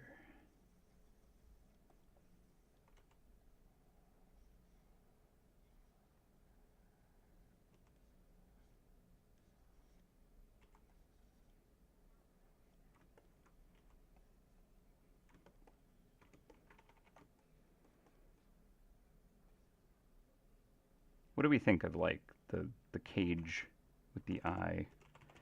Maybe it's kind of wrapping around the bottom.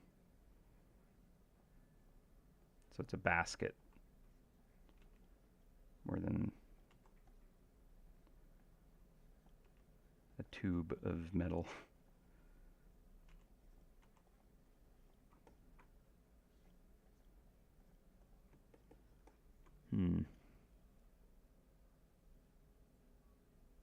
Suddenly looks like a watermelon. Yeah, it's got like the stripes. Tweak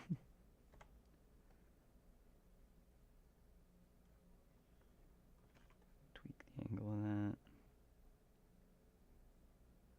So it's kind of like looking up towards the ghost more so. Like it actually like, you like hear that creaking metal as it turns to look at things. That'd be pretty good.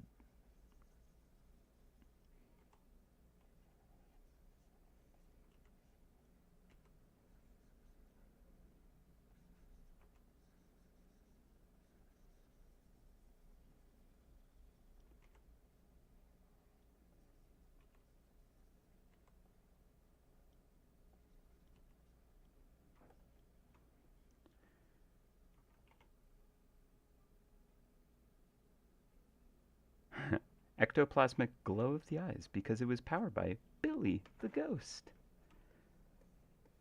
Yeah, we could probably give a little bit of an internal glow. It might also like help it read well, so it's not a bad idea in general.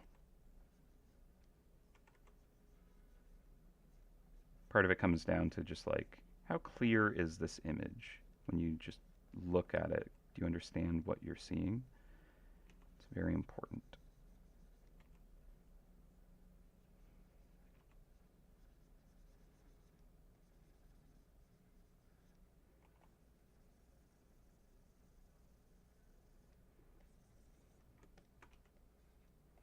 Looks like I'm just going to end up using this layer that was a sketch as like just the actual render layer.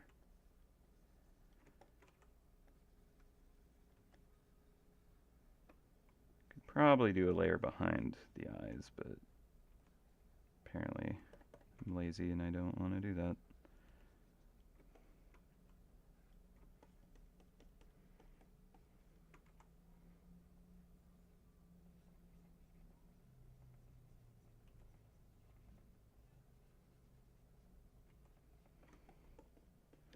Probably be easier if I did in the end, but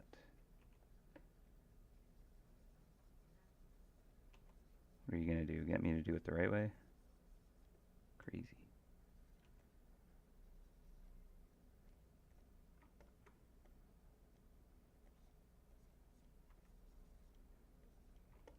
Okay, so that's kind of cool. Let's hide that, and then put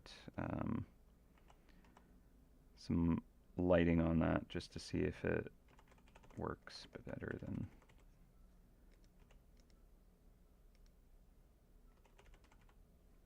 Hi, Charlie. Come in. You're literally just, your butt is completely in my view. Oh, it is way too warm for you to be on my lap. I'm sorry.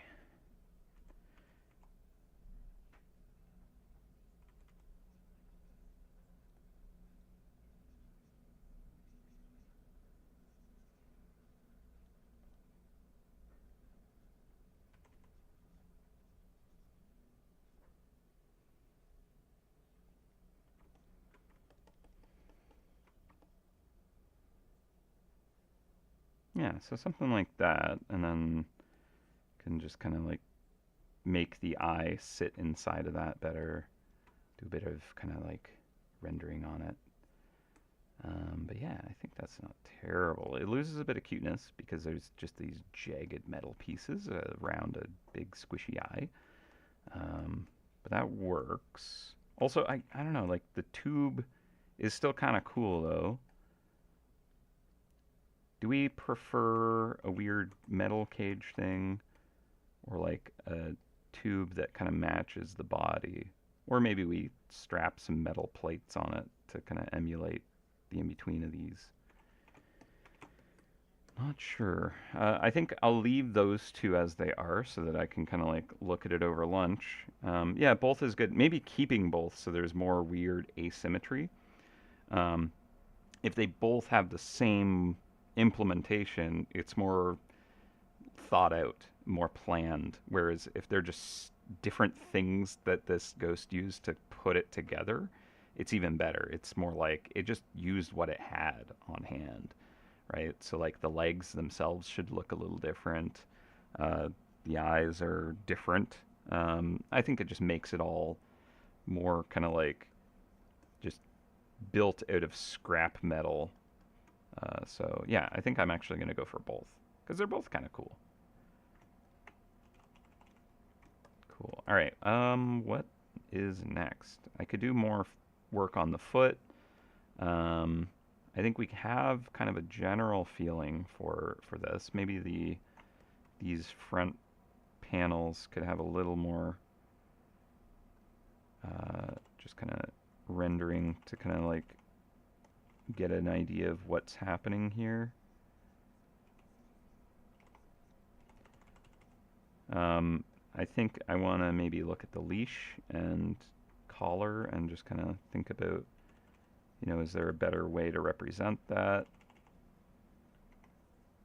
Like, I don't know if it'd be an ectoplasmic kind of ethereal line that the ghost is made of. Maybe it's some kind of metal collar. I do want to give it a nameplate just to be like, it's its pet, you know? More legs look good to match. Yeah. Like 3 legs is interesting because it's like an odd number of legs, right? And currently looks kind of unbalanced, which might be a good thing. Uh, But yeah, I'm not opposed to trying more legs. Also, I think I want this one to go further back. It would feel more kind of like capable if it's kind of like got a wider stance.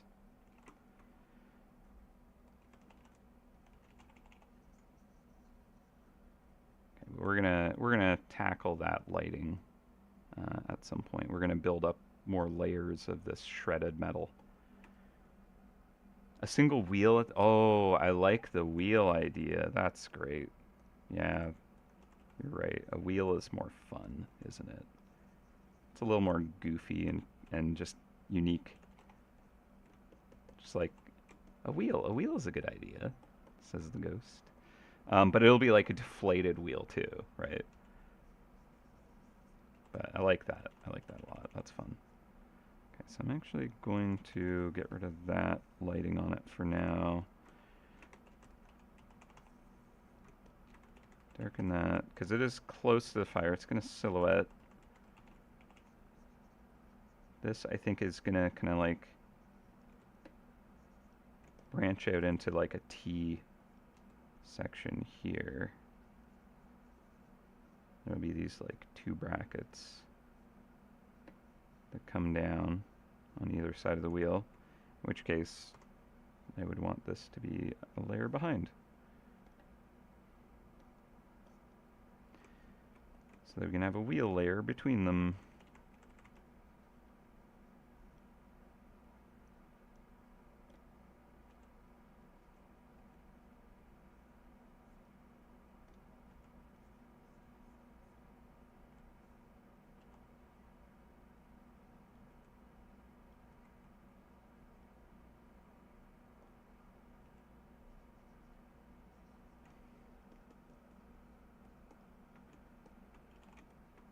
Okay, and then we're going to have the wheel. It's like melting from this heat.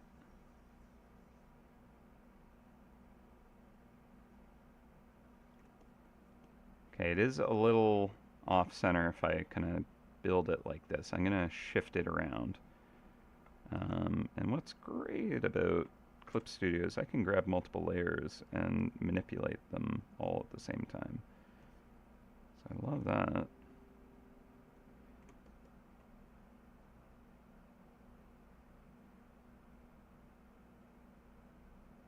Yeah, maybe it's more like here. Like, if it is centered over the base, it'd be more like back here, right? But maybe it's kind of off to the side. And maybe I'll just slide that eye up to the left a bit to give it a little more space. That might be a good idea. And I almost want to shrink it a little bit. So I'm going to get rid of those glints. I'm going to merge that down.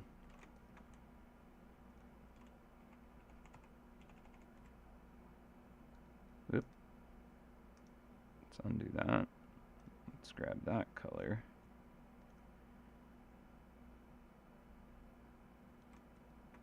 I just want to make it a better sphere.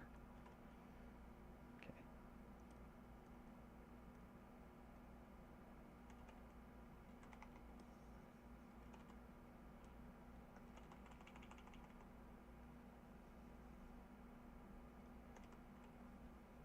We'll work on these eyes. They're not ready for prime time yet. But the idea was that I was grabbing this and the cage. And just moving that a little over, and I think I am going to shrink it a little bit.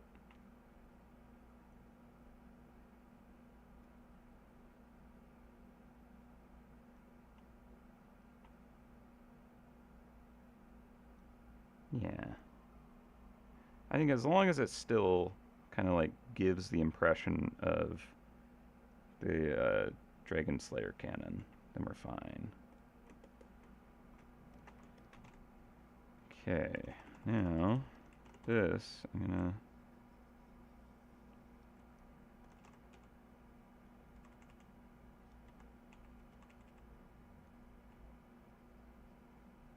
It's just like a rolling wheel on an office chair.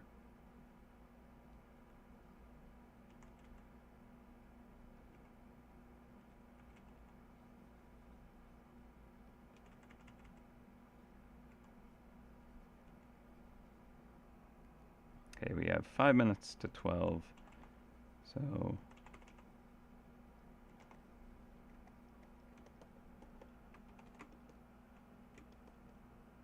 Looking good. Yeah, I'm happy we decided to explore this direction. I think it's a lot of fun.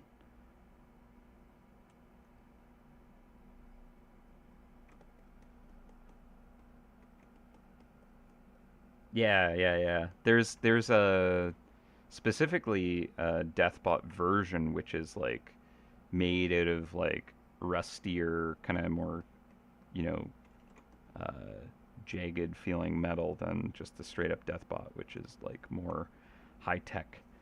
I think it's like grungy or something like that. But yeah. Okay, so we're coming up on lunch.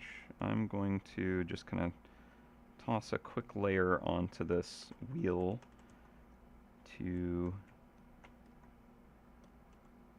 try to give it a little bit of kind of like form. Oh, we're gonna get that orange on there.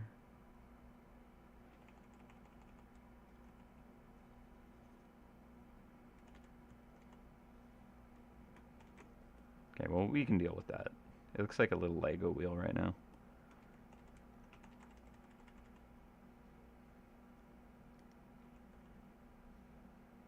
Alright, anything else we need to just kind of quickly dabble with? This collar needs to extend around.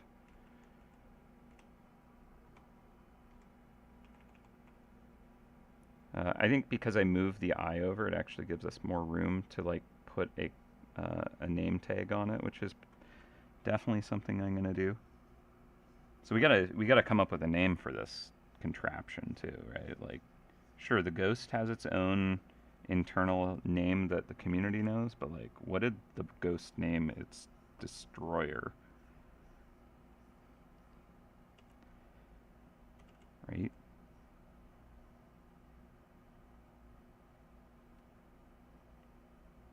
Little bone name tag.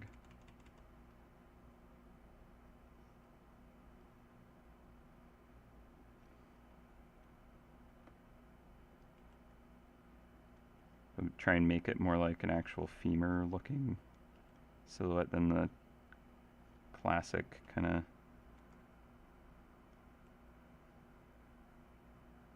dog bone shape.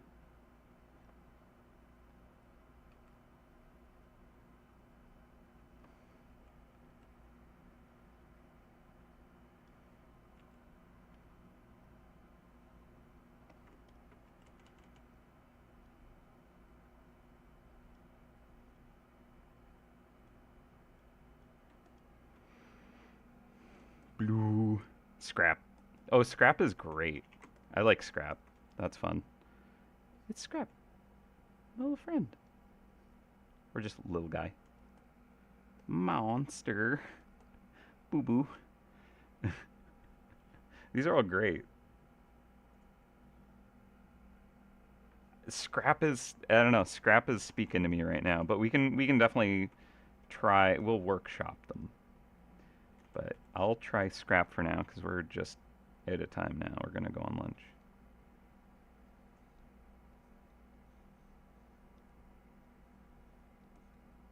There's my alarm. Scrap. It's pretty cute. All right. Taking his little bud on a walk around the neighborhood.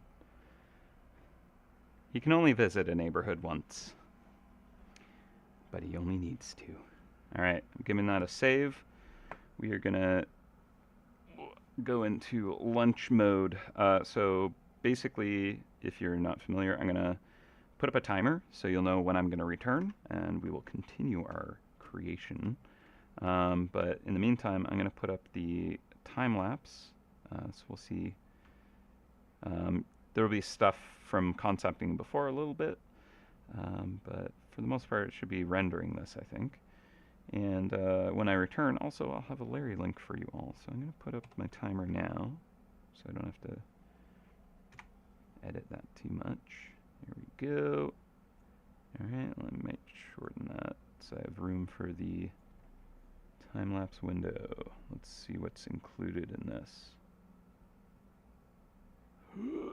Thinking. All right, yeah, so we have, yeah, I was doing kind of like pumpkin launcher that was like a spooky tree kind of vibe. But anyway, we can look at this and talk about it once I return. For now, though, I'm gonna go fuel up because I am hungry and need to stretch. All right, I'll be back at 2. See you then, everybody. Bye for now.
Hello, hello, hello. Welcome back.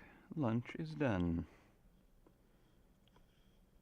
and art shall recommence. Alright, I've been fueled up. Little ghost friend's hatred has been fueled as well. He's ready for finishing his contraption. Alright, so, let's see. Sorry about that. Enjoying some oolong tea. Can't stop me. There's a great suggestion having like the name be like a rune, so it's just even more infernal feeling if it's like weird kind of glowing rune name, but we'll see. It's fun. I like it.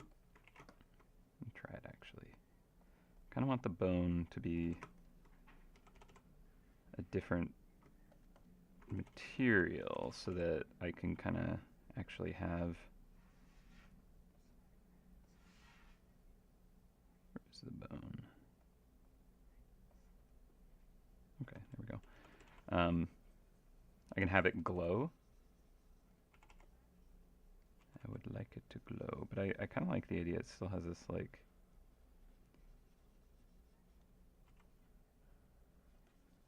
ghostly kind of glow around it.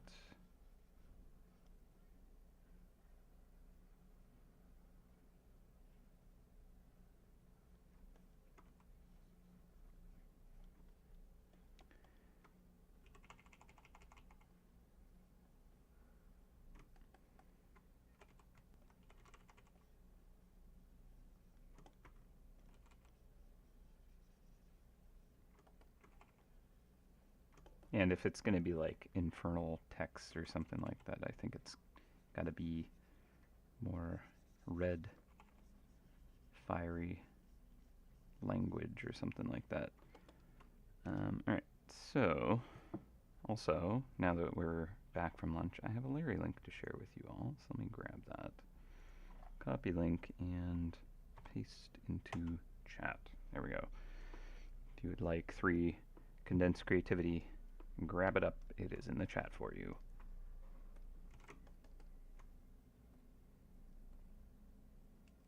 Okay, so just trying to think of how it would be written.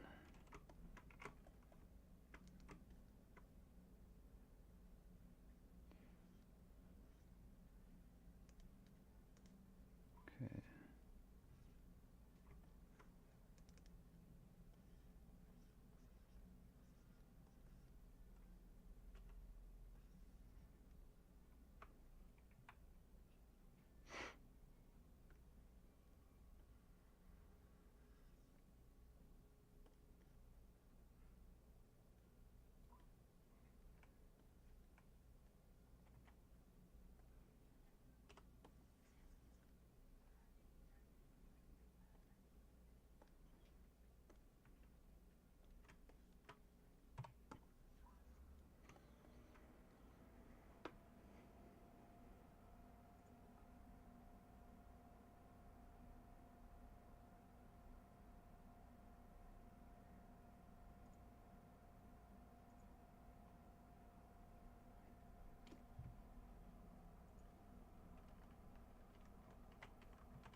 Alright, cool.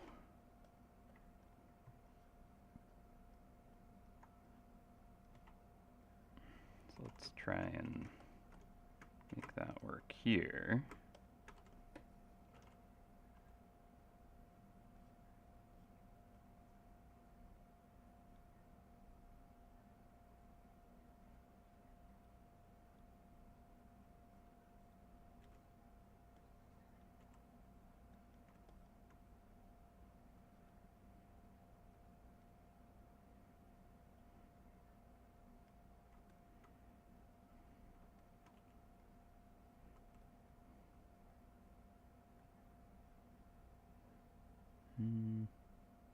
Now this one would be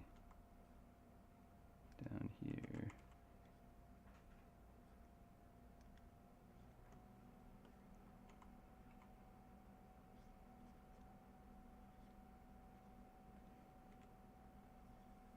gonna be more jagged. No, like,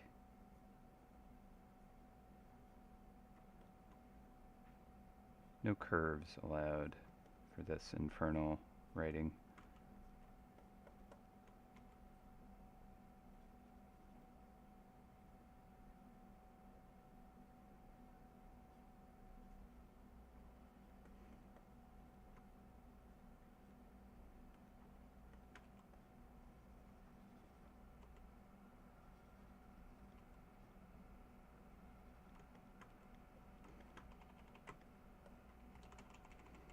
There we go. Scrap an aspect.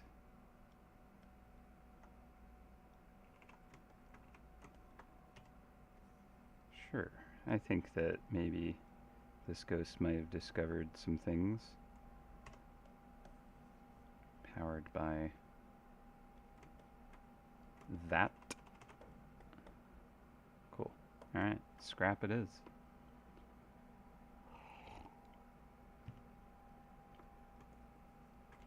Okie dokie. So, what is next here?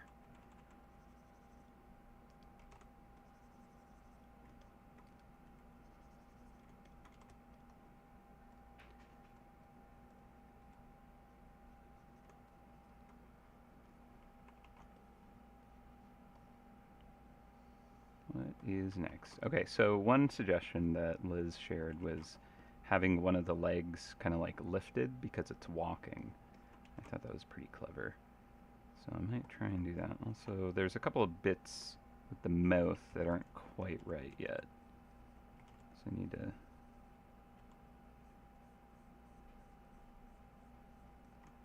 shape those up.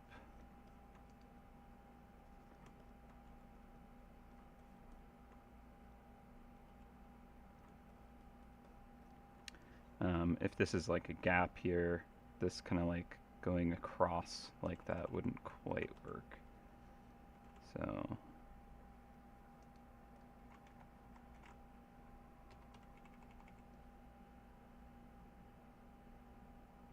still have that jagged tooth coming in. That's pretty gnarly and awesome. But the shadow isn't going to work that way anymore.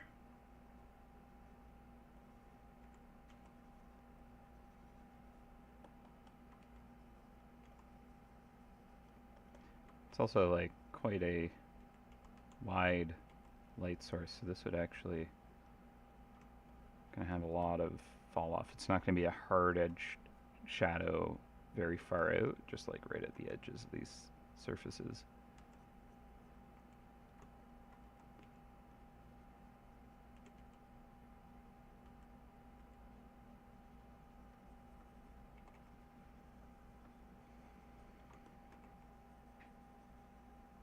Yeah, I definitely want more of that light raking across the surface. I think I can kind of have a bit of that light come into the shadows. Doesn't need to be 100% in shadow.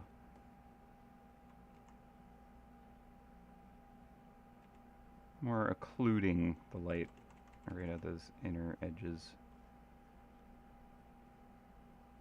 Especially the further out it is, the less kind of light bounce is happening all around it. What else? Might get like a strap of metal just kind of like going across those edges. But I think let's deal with the foot. So I'm going to shrink this eye. Just jumping all over. So let's grab that. Not the whole thing, actually. Just a selection here. Shrink that down so it's kind of more comfortably sitting in here. And here's where if I had painted underneath with that cage, it would have worked better. So now I have to paint in more there. I'm going to actually do that layer behind like I said I should. If I were trying to do it the correct way. So I'll do a layer behind the eye now.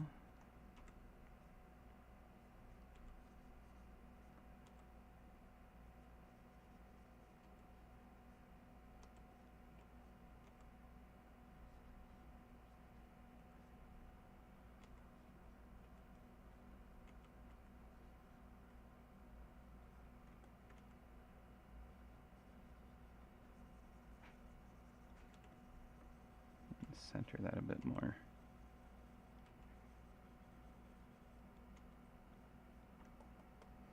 Cool. That seems better anyways. I like that. Be-doop-be-doop-be-doo. Okay. So there's more kind of like texture I want to get down here. A little bit more like I want like a big chunky bolt on the surface of this. Get more like rusty kind of texture along the surface. Figure it a bit more what's going on here. It's just kind of like a mush of shapes. And definitely down here. I think I'm going to bulk it up a little bit more at the shoulders or the hips of this thing, I guess. And I also want to figure out what is going on up here. So those are kind of like the things I'm thinking I'll tackle next. There will definitely be a lot of lighting adjustments, which will really kind of like take it to another level.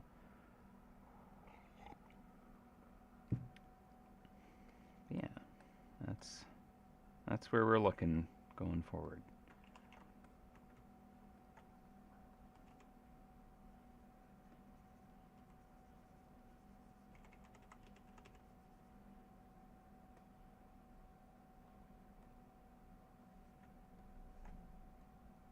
I was like, what is causing this glow? I see. I found the culprit.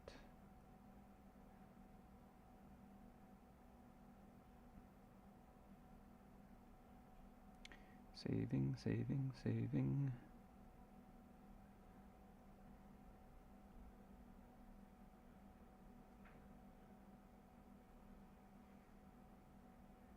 It's a big file.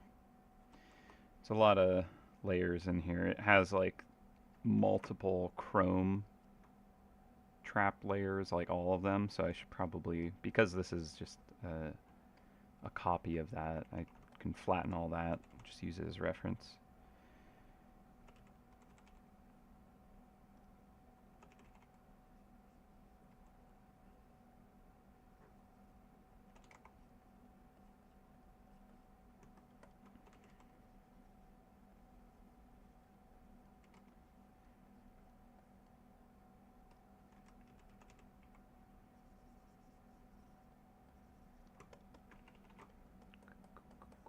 Alright, so I think we're going to jump back down to the legs. So I want this one to be kind of like lifting off the ground. Now there was an idea to add extra legs, and that certainly might be a good idea considering how unbalanced this poor thing would be, wobbling around trying to like follow its ghost. Having 3 legs and one of those is a wheel might not be the most effective way to get around, but I also think it would feel right if it is kind of like a bit janky and, you know, wobbly.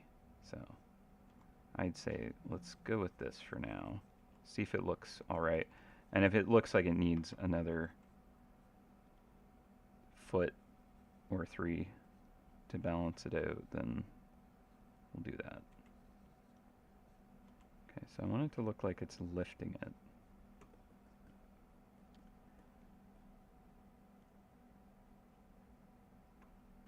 Might be a good idea to put this all on a layer above.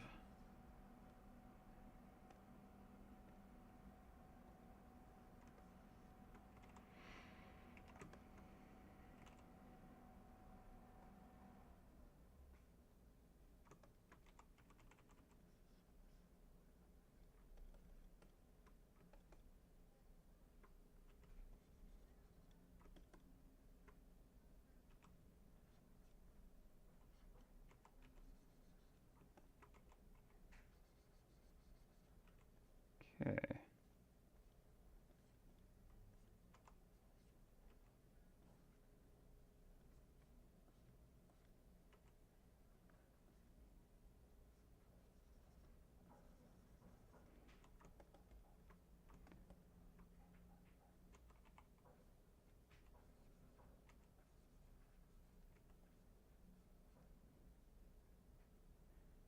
I think if I really want it to be looking like it's walking, I need the knee to be like pretty high up. So maybe I'll have it kind of scooched up here. Should probably be working on it in a different color so I can actually see what I'm doing.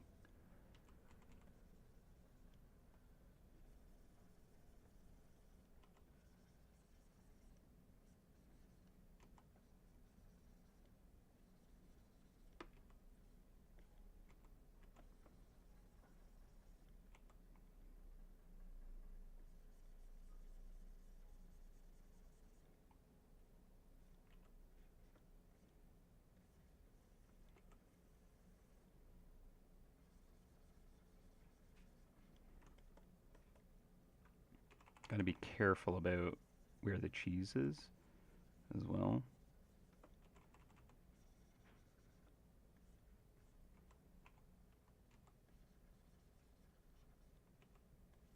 I'll use other layers to build up, I think.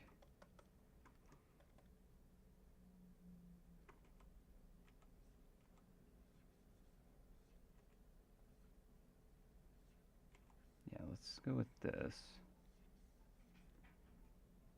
Have that overlap the base to kind of have that elbow drop. Shoulder also would kind of drop. The whole thing is probably like leaning, because it's basically balancing on this foot and the wheel, so it's probably just tilting over like crazy. Okay, we'll do another layer. This one I'll use a darker color.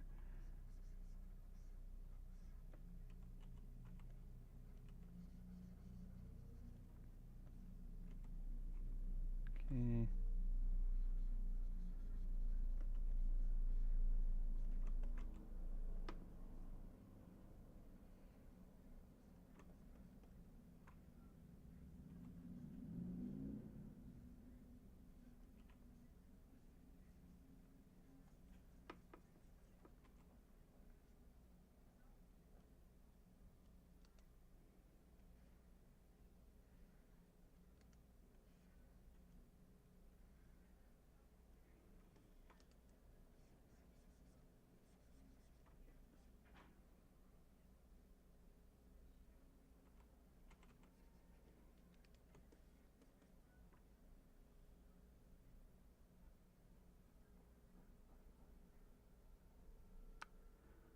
Maybe.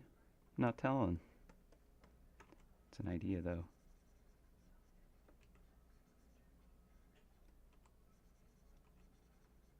Might be some things to discover if you look into it.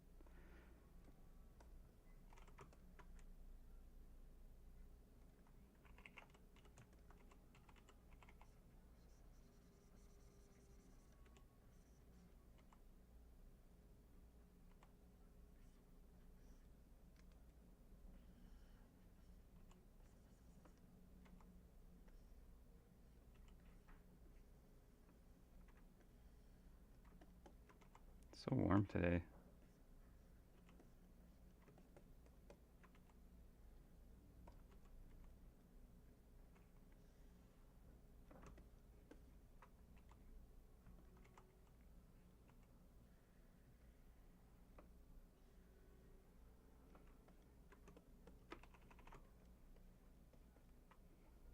Okay, I think I need that elbow to not drop necessarily that far down.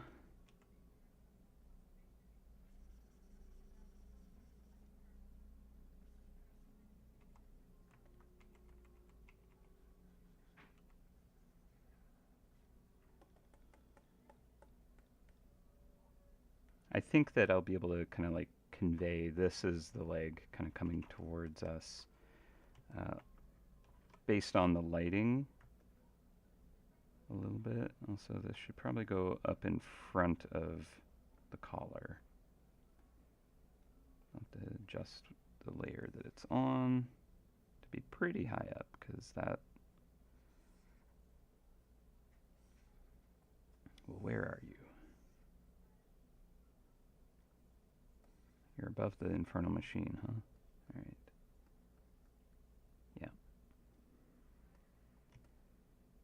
So that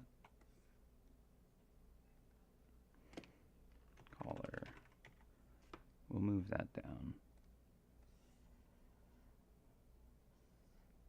Just below the leg at least.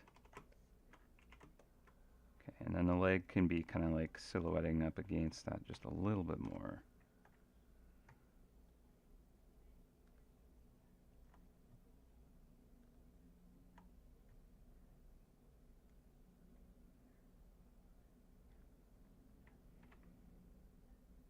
Okay, I think that jagged piece could be a bit shorter. And the ones in behind can maybe come out more.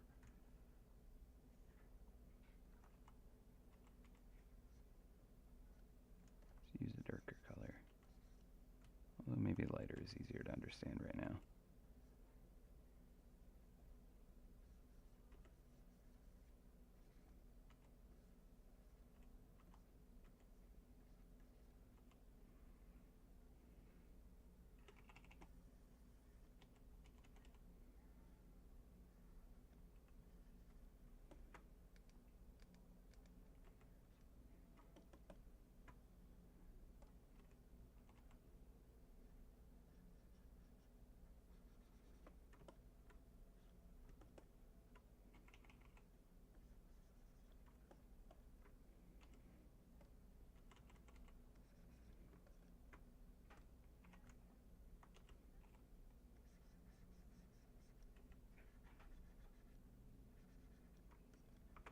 Cool. Alright, hopefully that's going to work for a raised leg. It's kind of hard to tell what's what.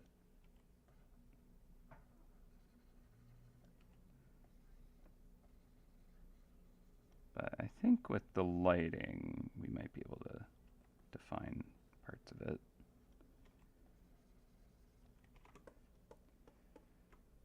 Okay, so let's try that. Let's get this orange glow. We'll do an add glow. Maybe overlay is best. Let's try that.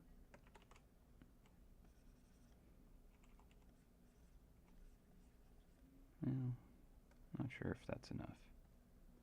I like my add glow. Big fan.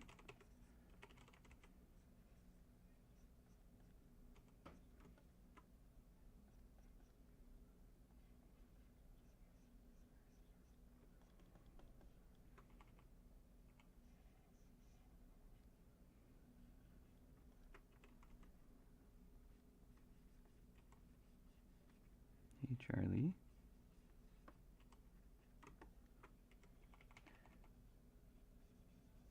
It's kind of warm for you to be on my lap, I think. No? Right.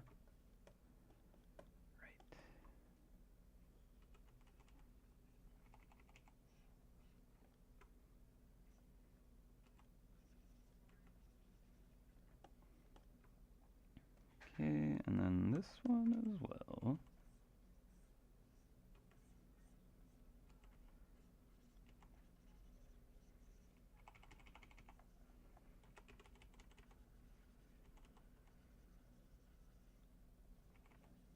Similar treatment here, only we can have like cast shadows and stuff.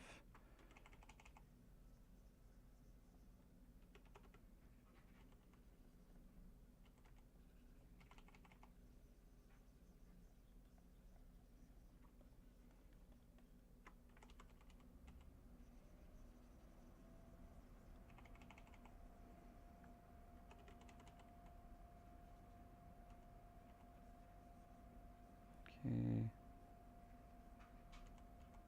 That's all facing away from the light. Probably cast shadows across those. But maybe a little bit more light up on that edge.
Okay, and then the bottom one, we'll get more of this metal color in here first. This would actually be quite dark. And then we can get some highlights on it.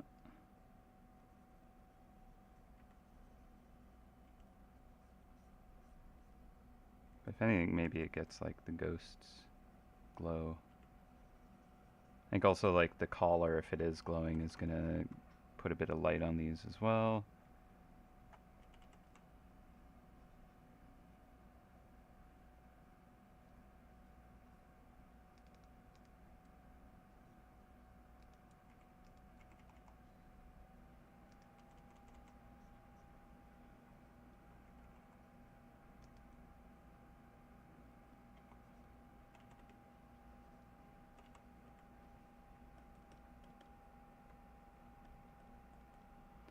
I think I'll get some like smoke and stuff separating the legs as well. But I think I actually want to shift the whole leg to the left more, and instead of blocking the name tag, maybe we have it kind of like tucking in a bit as it's kind of lumbering. Also because it's probably very off balance lifting its leg, maybe we'll drop that a bit more.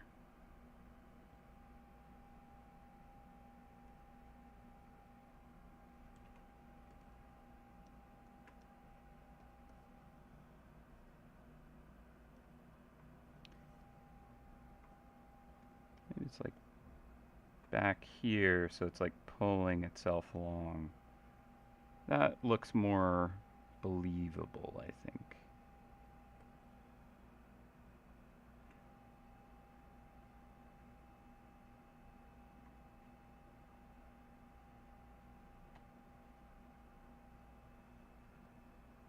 Yeah, if it's kind of scuttling more, it does still look like it's walking, but maybe like it's kind of managing having only three limbs to balance on.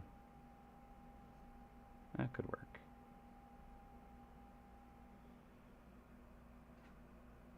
And then I can drop a shadow below it to imply that it's kind of hovering the foot.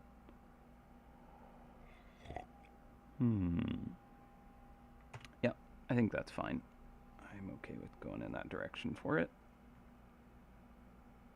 Okay, now this, I'm just gonna toss bolt up there, bolt up there.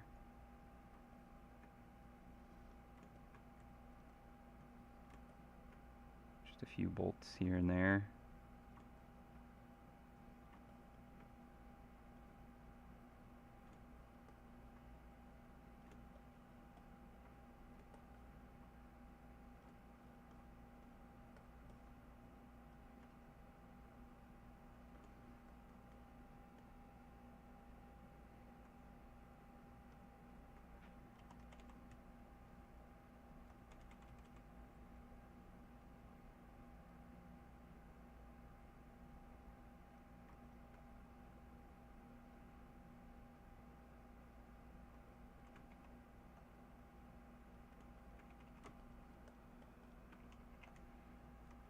Okay, and I think we want to get some deeper shadows on some of this actually.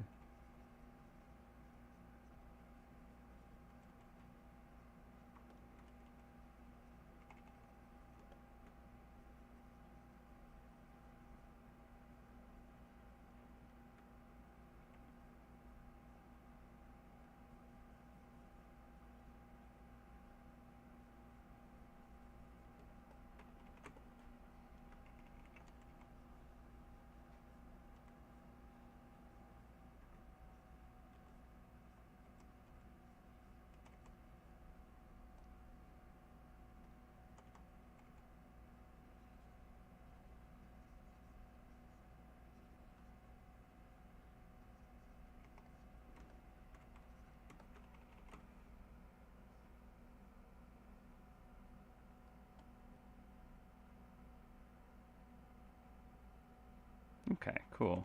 I think that very corner up here we can drop some of that highlight. I think the cage might be in the way of some of it, and also it's got a lot of contrast to draw the eye. I don't know if we need all that attention right up in the shoulder bit, but it's maybe not bad to have. It's kind of interesting area.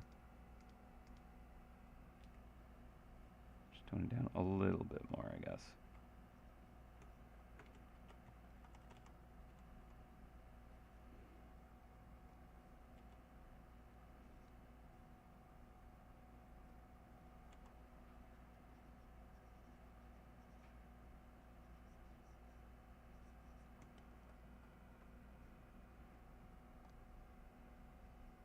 Okay, at this point I do want to merge all these together so I can just paint across it more easily.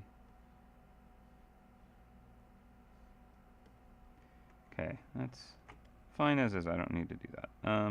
But for this, I do want to bring these together now. And one thing I need to be conscious of is kind of like, okay, what are my values doing? Right now they are kind of separated enough, but they're not grouped well. And I think I could do a lot better with that. So if I grab the main body portion, and I get like this deep a dark, and start to just kind of add that in. Right now I just want to concern myself with the values that are happening in this image. How dark things are and how light things are.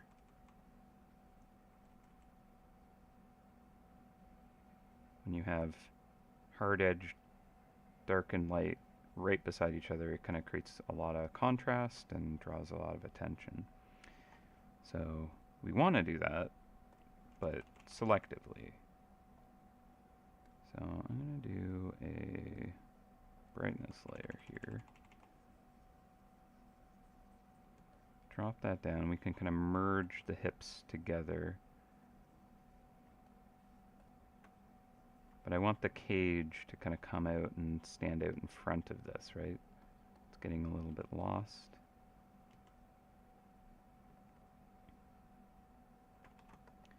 But we also want to like not have like a bunch of highlights and shadows all over this piece. I want to kind of connect them together and make them bigger sweeping shapes that kind of like go across the entire form, as opposed to just like a bunch of little kind of like bits and pieces of highlight and shadow.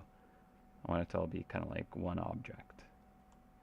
I think I haven't solved the silhouette of the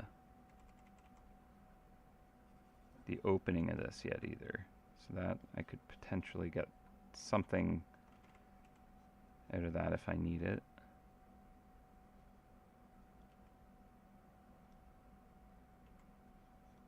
To like draw the eye up there or something to imply a texture.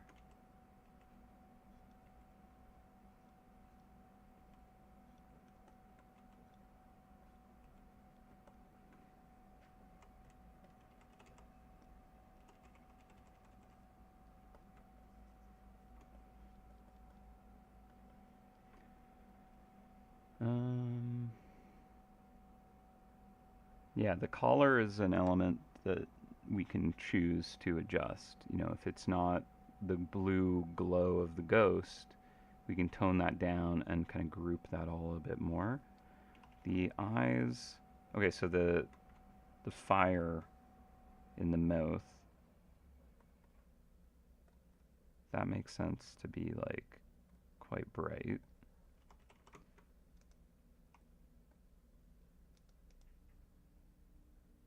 So do a brightness layer perhaps there. Bring that up more.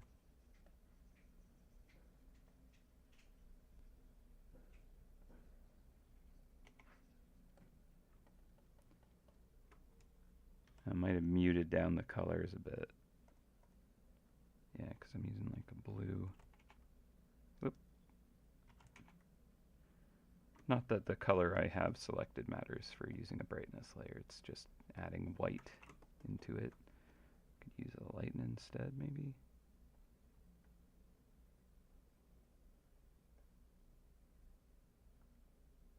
Glow dodge.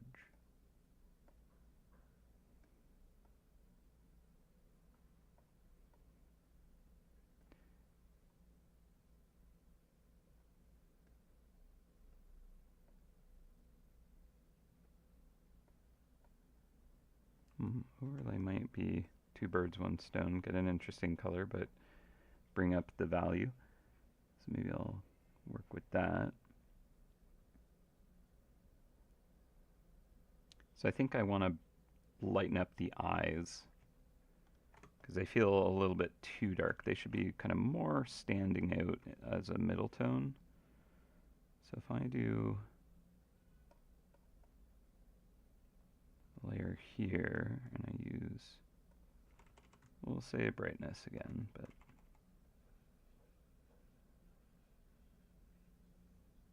let's actually drop that below the iris.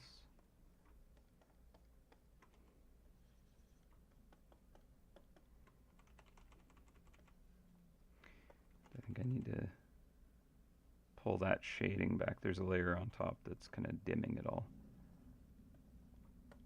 It gives it more depth, but we'll figure that out closer to when we have the color we want.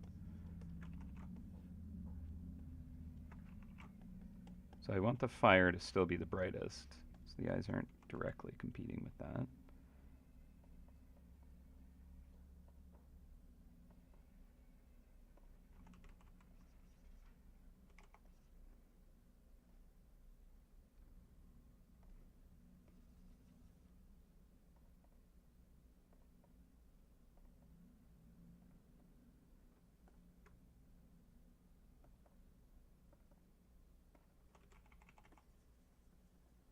Just get rid of that completely for now.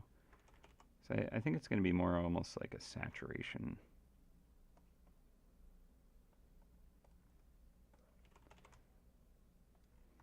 That's going to happen there. So this I actually think can be a more saturated green that's brighter down here.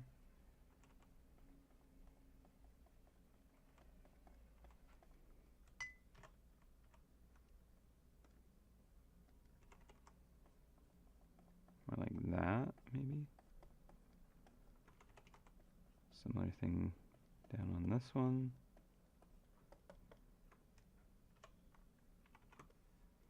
And then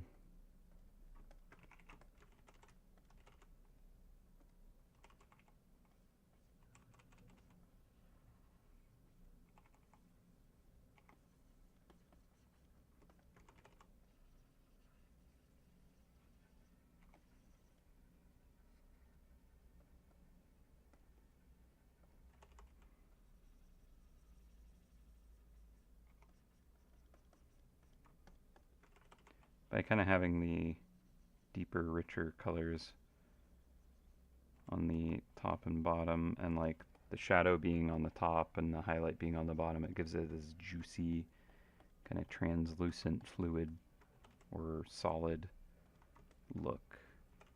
So the light is like passing through it.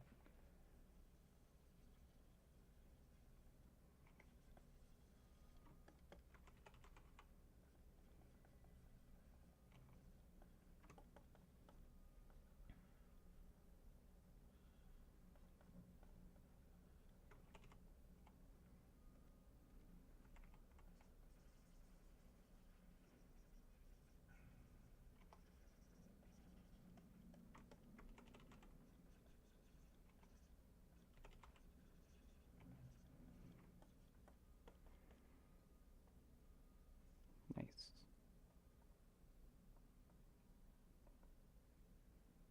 Alright, we can get like a little bit of the gold fleck detail back behind the iris. There's a bit of something like that going on before that kind of got lost.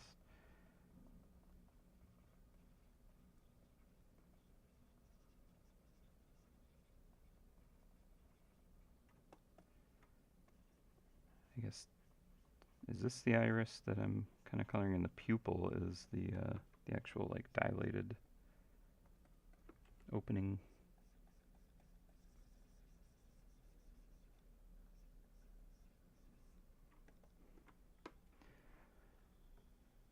Charlie, you're too toasty. I'm sorry. I gotta get you off my lap. I'm cooking.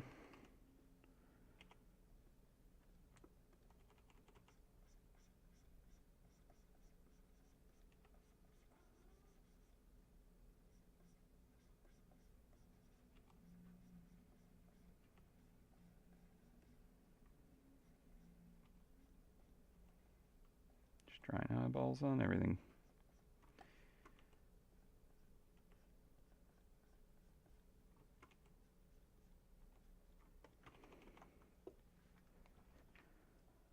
Ooh.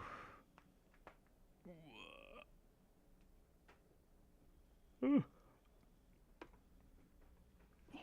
right, I do think that the collar is maybe going to need to be a different material.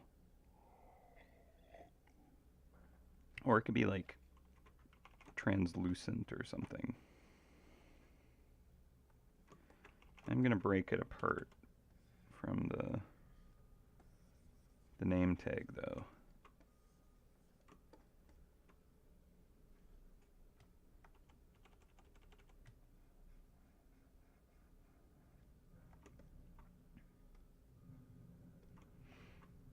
Put that a layer below the name tag. So if I just take a, well, let's try the occlusion brush. Probably not the right brush for this.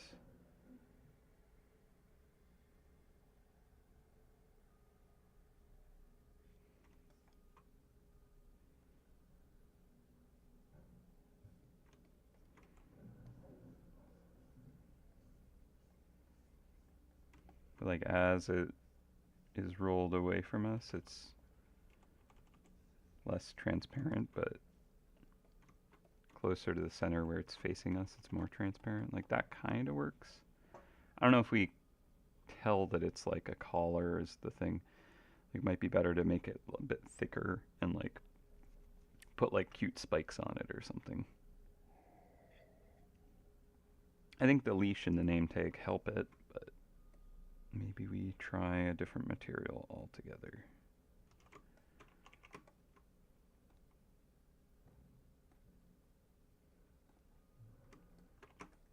Get a nice leather or something. Quick save. Ah, that was actually a quick one.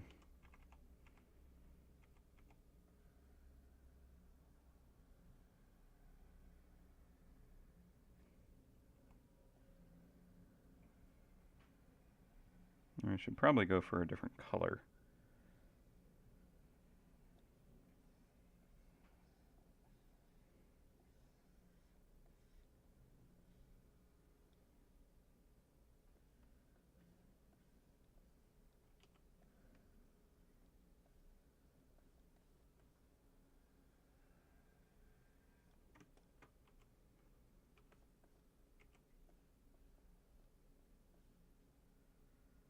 Yeah, let's try making it really thick and then putting like spikes on it.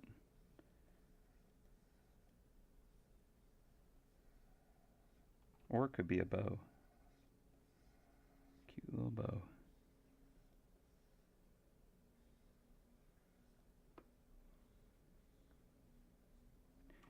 Let's flip it, see how bad that looks. Let's do one of these flips as well.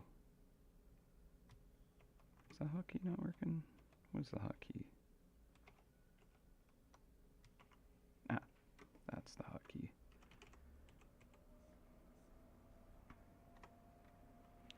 This will really help me kind of like look at it while looking at just the object and not my idea of what it is.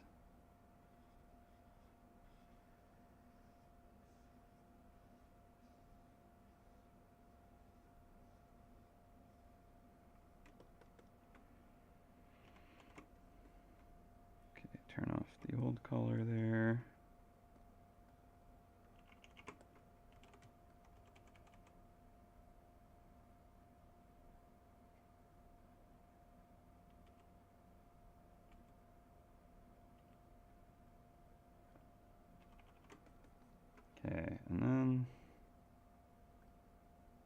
do a new clipping mask layer. Let's go darker for now.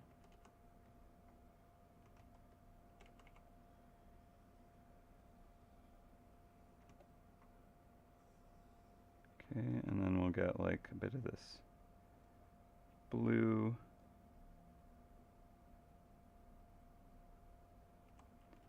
Highlight on it.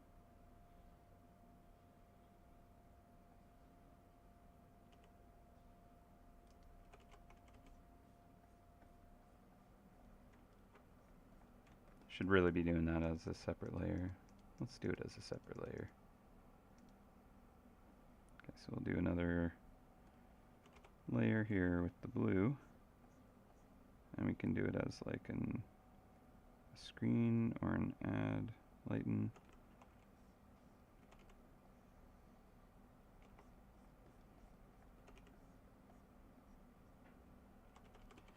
Maybe a little bit on this side. Especially in front of the tag itself, because that is glowing apparently. And then we'll do another one.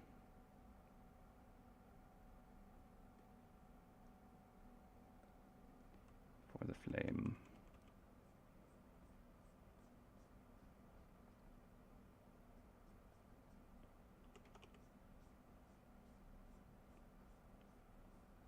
And I would like to try adding spikes to it. Okay, and then we're just going to get darker.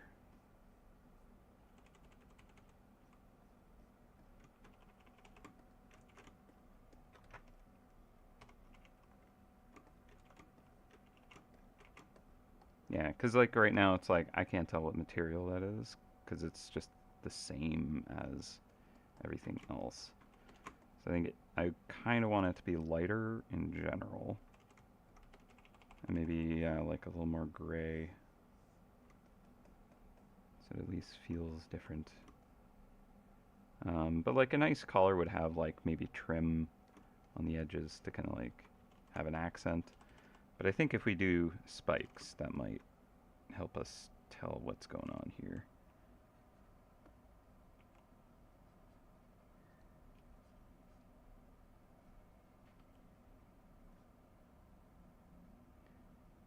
Try and space these out evenly. Ish. Another thing that this helps with is kind of like setting the perspective.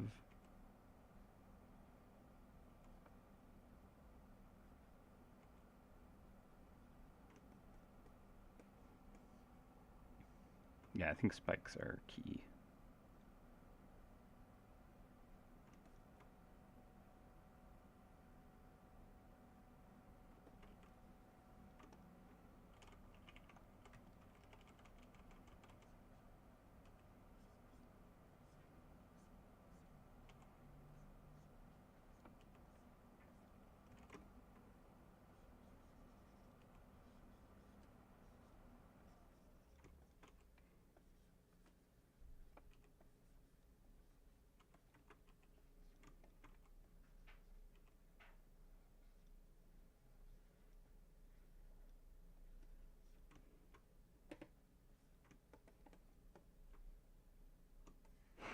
Hot pink spikes. Ooh, that's pretty good.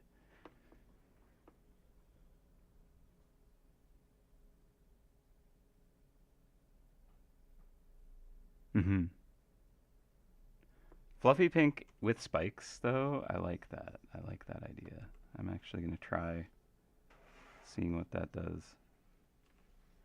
Might be a bit much, but I do think that the spikes work, especially since I'm doing kind of like polished metal spikes. Like they're a, you know, bright silver versus the rusted iron.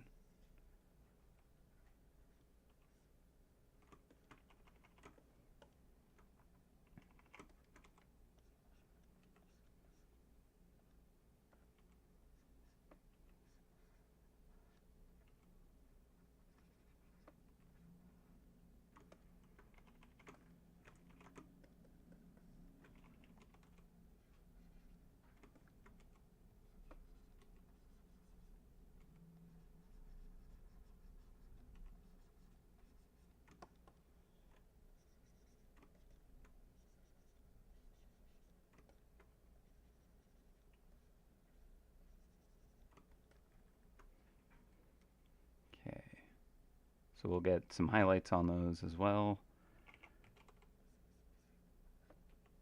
Do we want more?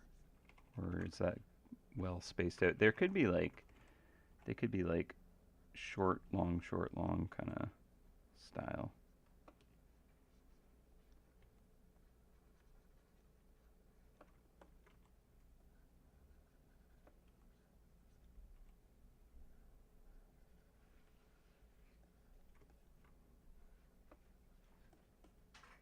Fewer might be better, yeah. It's always good to like try it to know, you know.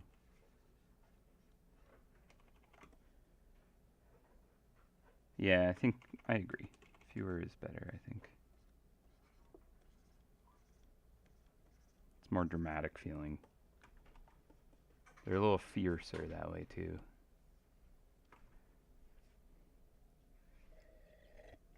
Mm-hmm. Okay, okay. Let's see.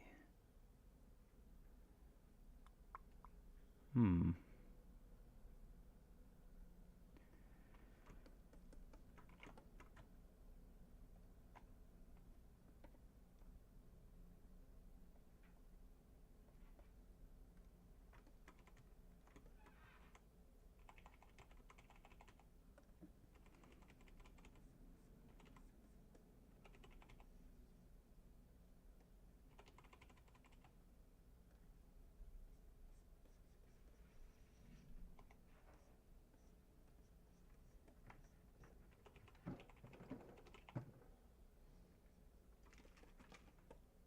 Just having these be seated with a little bit of shadow can help suggest what's going on.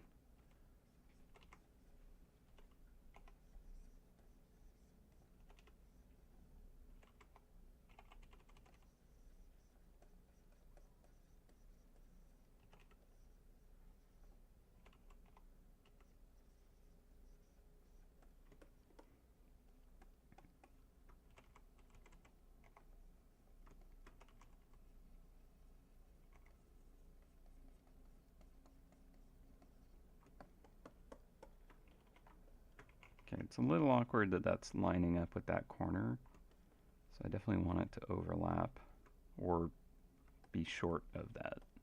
I think I'll make it overlap though.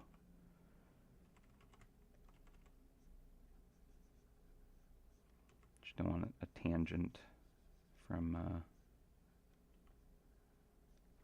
those lining up a little too close.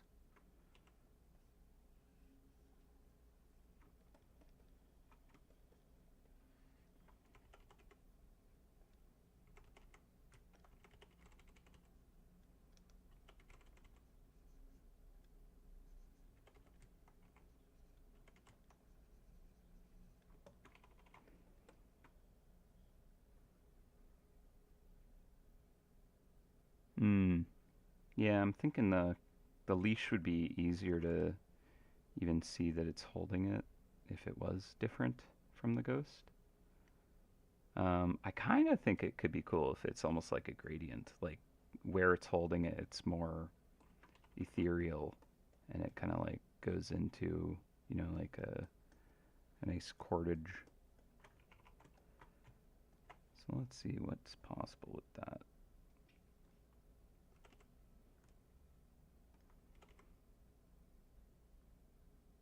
It's got like a nice like purple.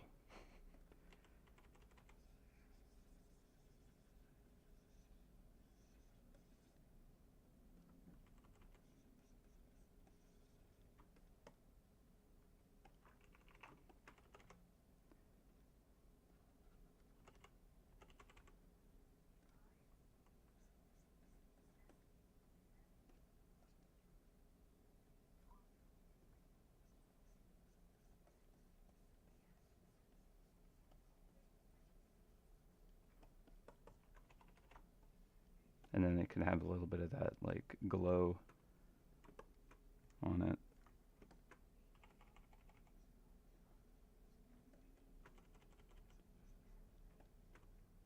Let's see.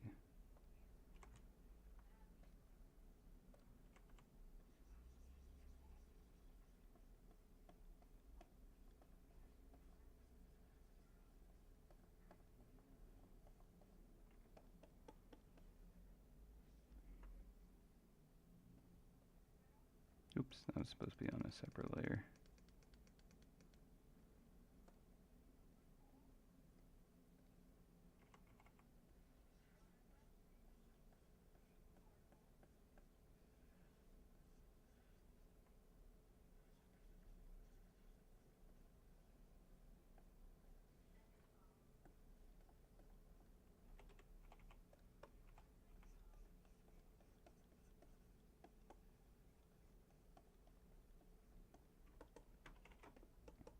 Yeah, it looks a little more kind of like magical ghostiness if it's kind of like holding it, it's like turning it into this weird ghostly leash, but then it becomes a physical thing, kind of excuses how it can like interact with it or whatever.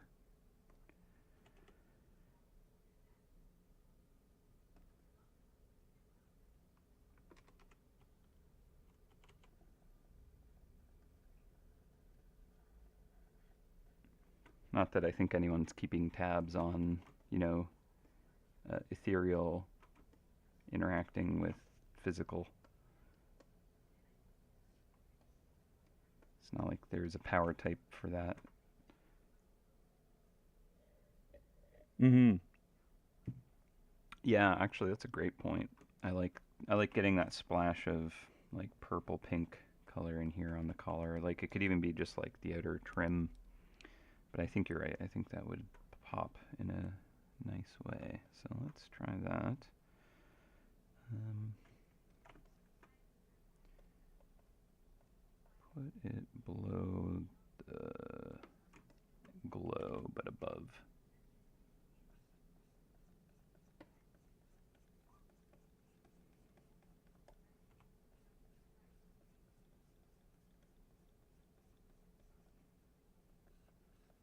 This actually pairs nicely with that green.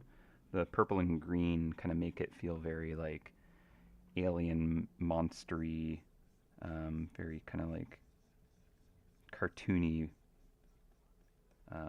creature instead of like horrifying flesh beast. It's a little more kind of like silly alien kind of vibe, but kind of otherworldly. So kind of like that. Do we put it below that layer? Doesn't really make a difference so much. That's fine.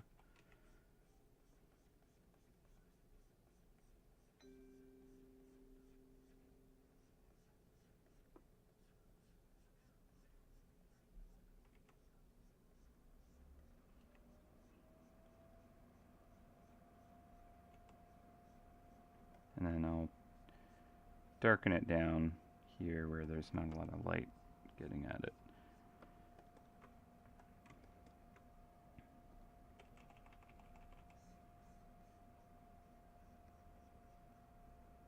Although here it's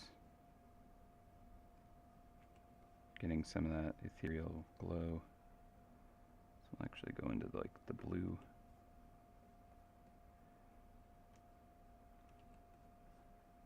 But we don't need to go crazy with it.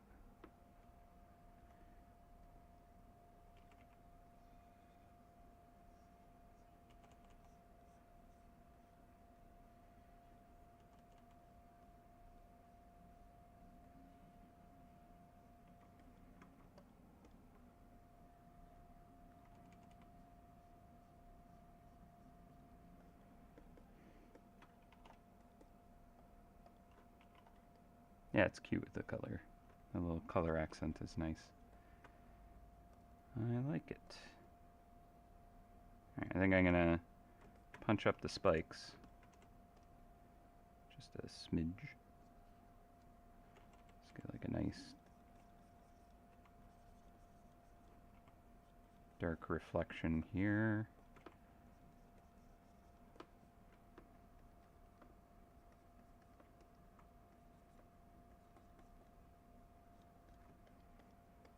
Okay.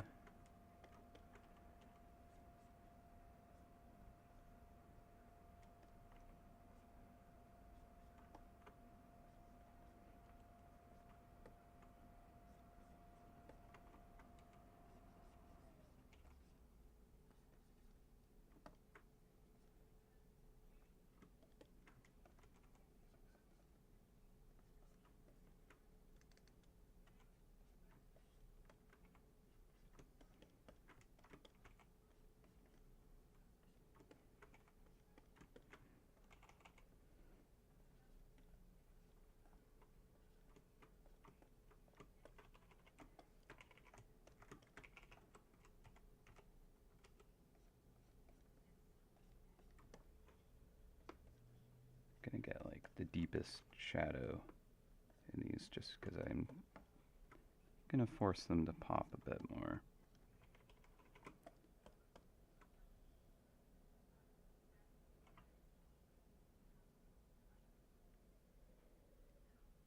Mm-hmm.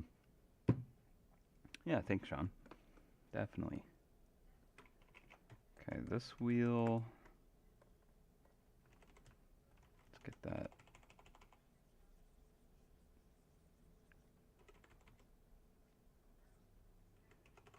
Flame kind of accent on the edge. Our office chair.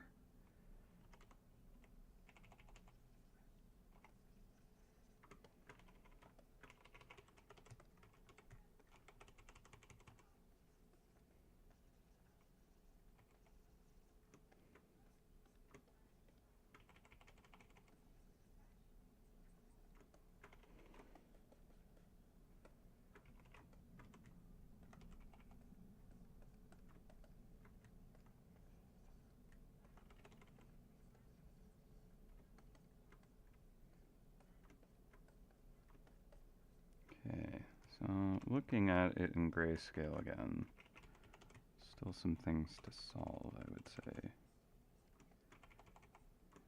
I need to get the cage kind of popping out more, so get like a highlight on the back edge of that so it stands out. And I think I need to knock down these legs up here, so I'm actually going to flatten it all. Let's take a look at it in color mode before I do that. Make sure nothing changed. That's fine.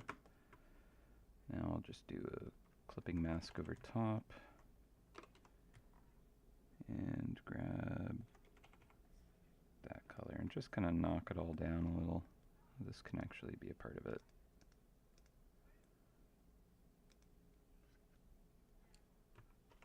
The bolts. Alright. Now clipping mask that down. I think it's more about wanting to get a simpler just silhouette happening down here that other things can kind of like read on top of. So I need to kind of find how dark I want this all to be and kind of like bring them together.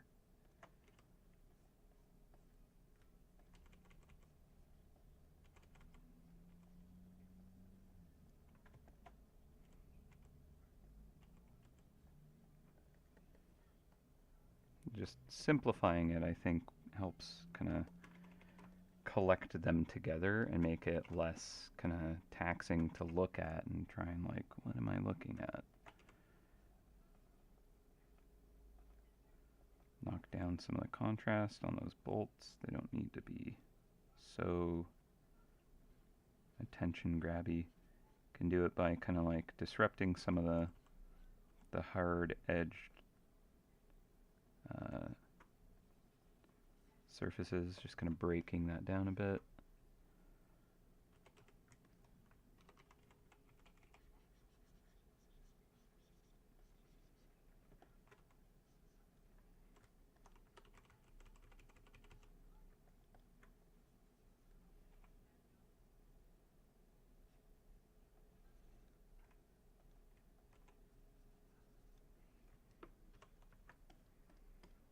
Yeah, brightness layer, you're being a bit weird. I'm just gonna merge that down and paint it as just regular. Better to get a bit of color in there than just value purely.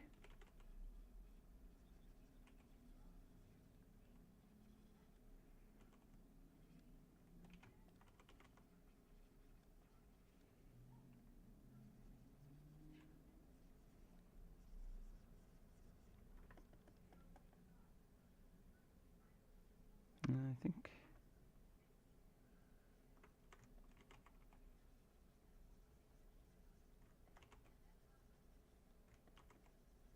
I mean this one go between two.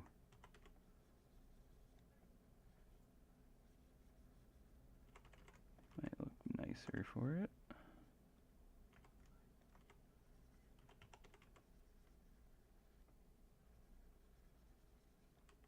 As long as we're not too close to having a tangent there, which I kind of feel like we are.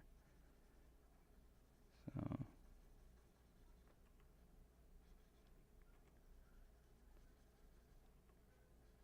have that extend over, have that extend over, but have them kind of like splayed out. Or is that too distracting? Also, again, it's lining up with that corner of the base just a little too hard, I think.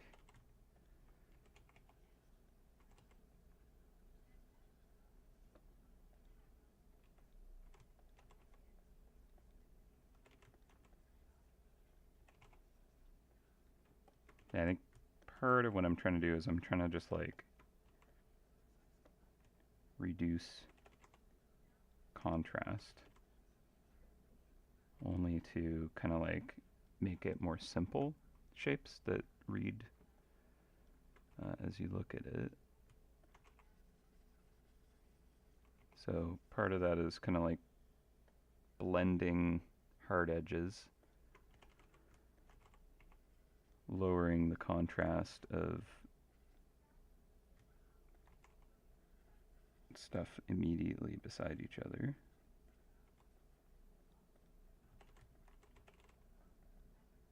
And grouping up some of the shapes.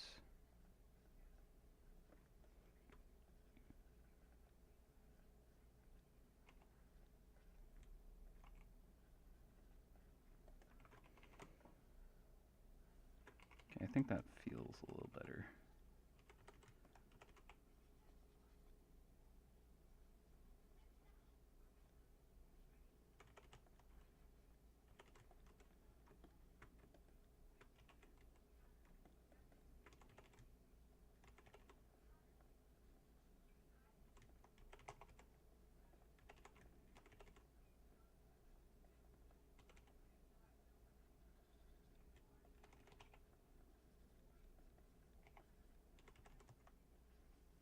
Yeah, and then if we just blend it away where you just kind of lose that surfacey, like where to go, I don't know where it starts or ends.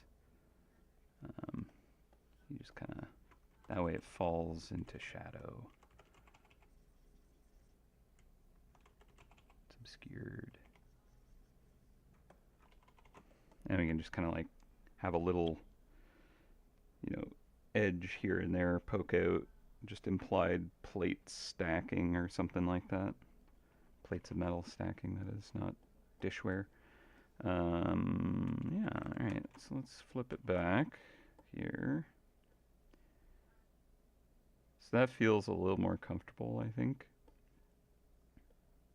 The collar might not need this ghosty glow anymore. So I might knock that back. But I still want it to kind of like pop out.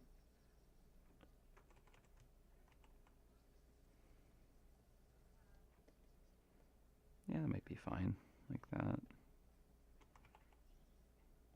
A little RGB vibe to it almost.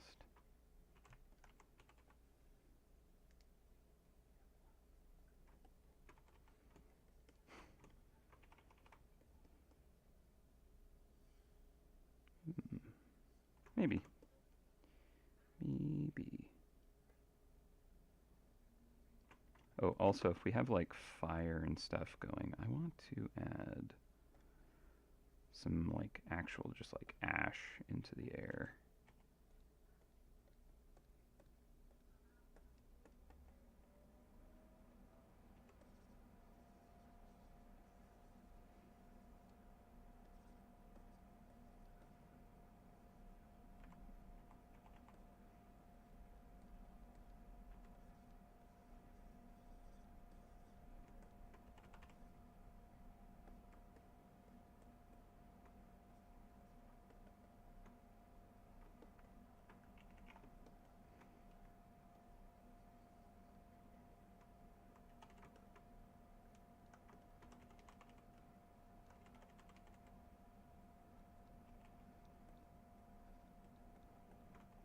Got some embers floating around.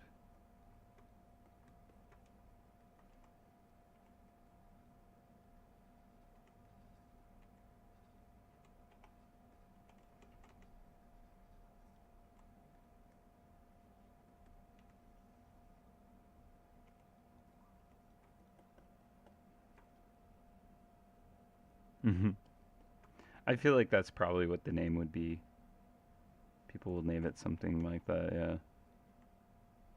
Maybe Sean.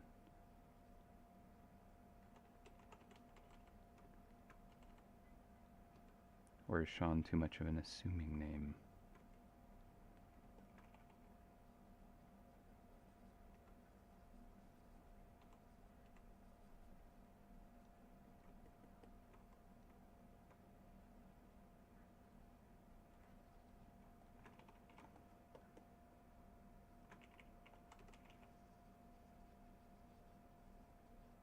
Don't need to go too crazy on the ash. I do want it to look like a wind gust just kind of blew through and just kind of knocked a bunch of the ash into the air. So we got this like nice fall breeze catching these leaves on fire or something, who knows.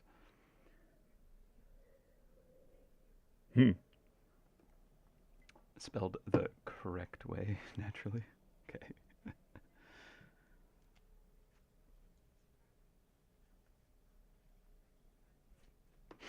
All right. What's next? We have, let's look at the grayscale value structure. So the collar is popping a little better. I think that around the collar we can darken that just so that the collar itself is more mid-tone. I might lighten the band in the middle, actually. That probably still would be a good thing for it.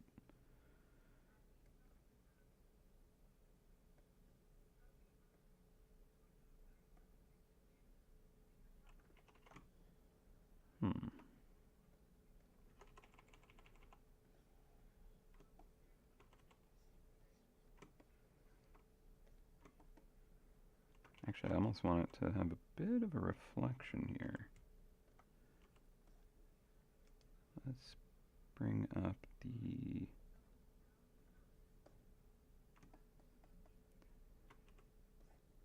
That should be another layer.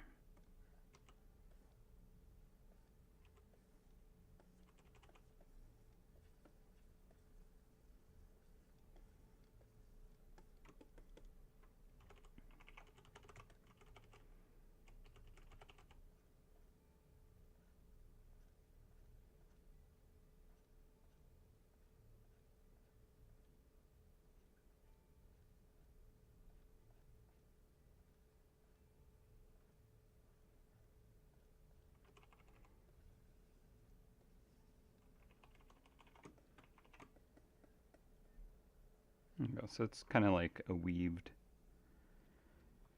thing.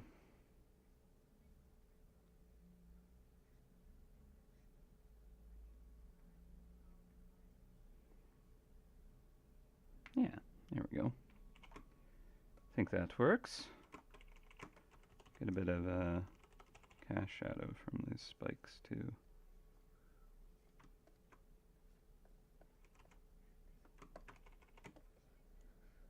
Okay, well, that now is kind of like its own.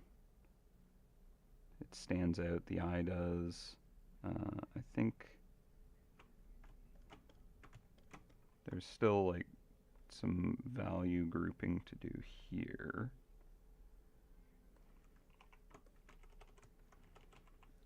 Let's do a, not colorize, luminosity layer.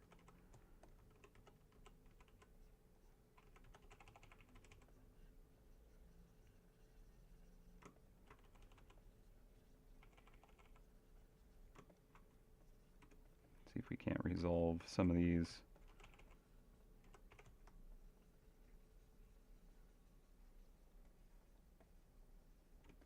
Bits a bit more.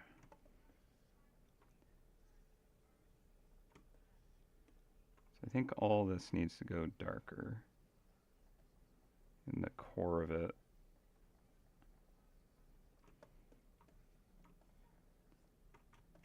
This plate up here can get something similar.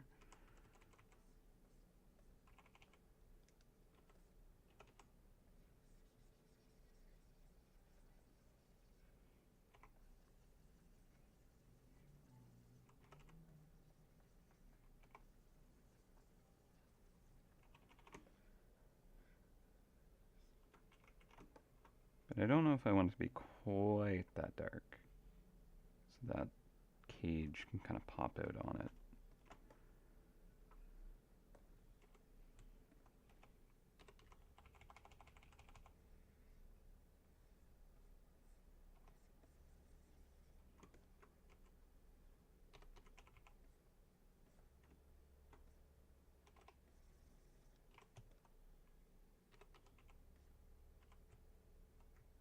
I just need to put some like edge lighting on the cage, but I do want to get some underlight happening on this now. It's more dramatic when things are lit from below. Always more dramatic.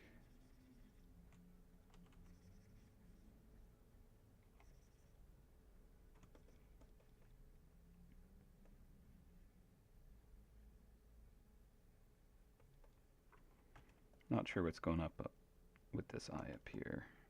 Still need to kind of solve some of that. But we're definitely getting close to being in a good enough state for this. Not sure how much further I want to go today.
I wonder if there'd be a bit of that, like green, spooky green.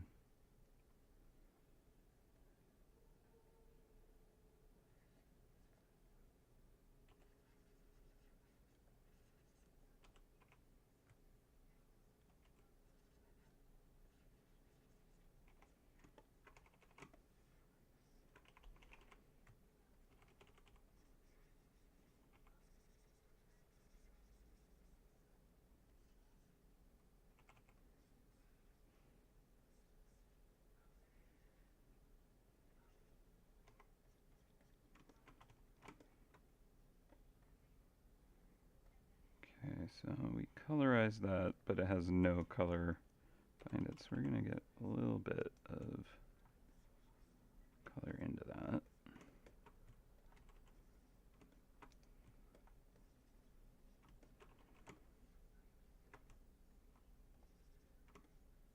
Yeah, purple kind of works.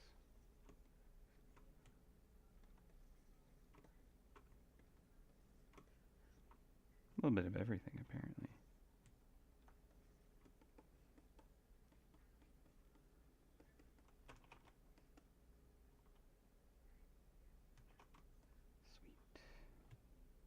Alright, well, I know that I'm starting to get to a point where I think I'm going to have to step away from it for a little bit.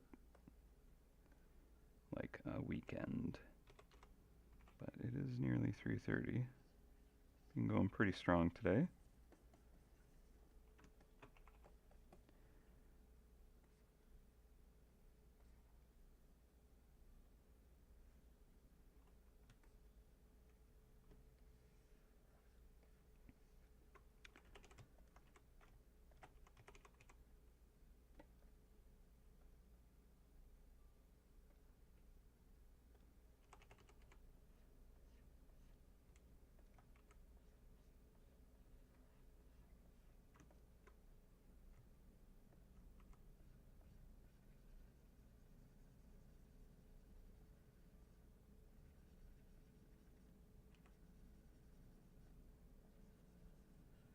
this will be better to kind of come back to with fresh eyes.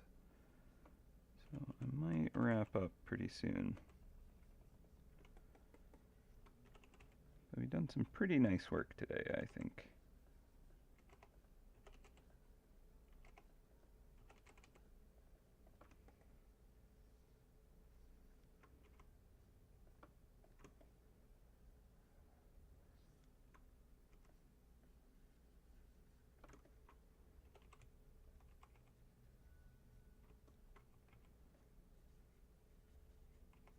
Well, thank you. I appreciate the hearts.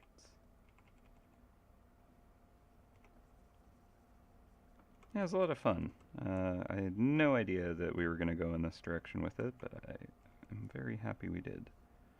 Oh, I do want to get a little bit more of this kind of like ghostly blue in here. I think that'll make the lighting feel even nicer to get a little bit more of a kind of contrasting color. So, best way to do that.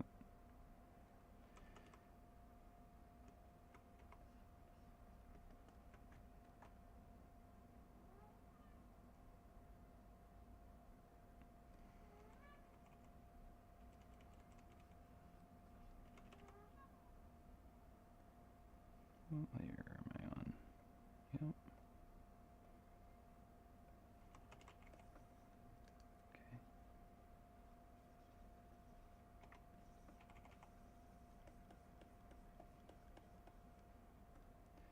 Let's try and add.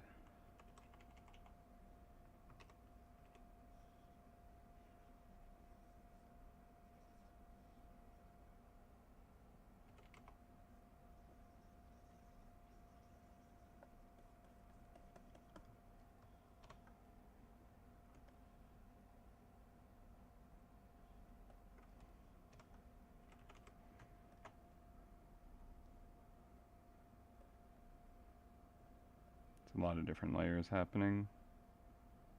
Might need to flatten things down.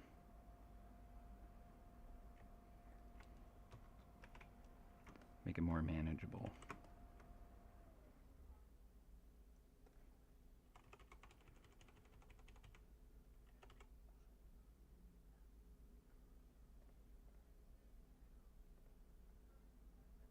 Wait. Didn't that flatten it? Thought it did.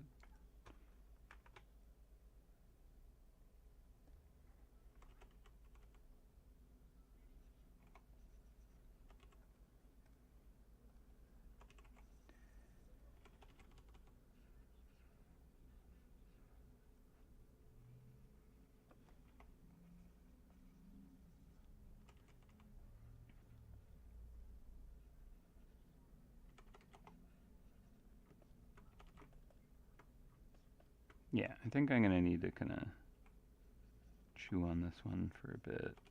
I don't know if I have the focus for it right now. Streaming kind of takes it out of me if I go long enough. I can only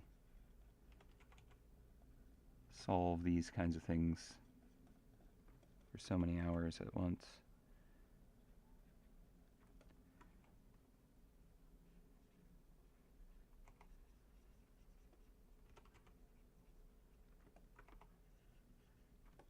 Pretty happy with this though. Yeah, I'm not sure the blue is quite right where it is. How it is.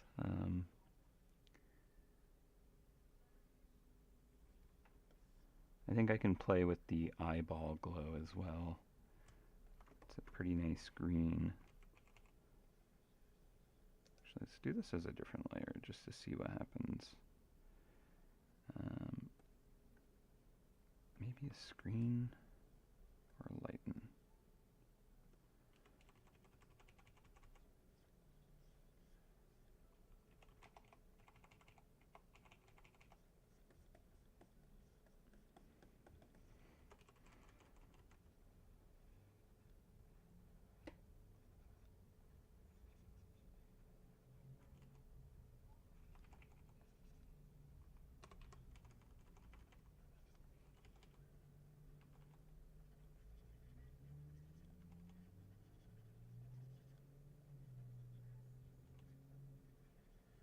So kind of getting like layers of peeling rust by kind of using a raking shadow on this surface.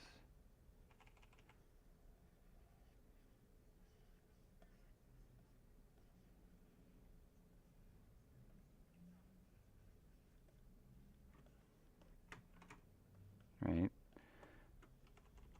Get like a little bit of that edge happening here.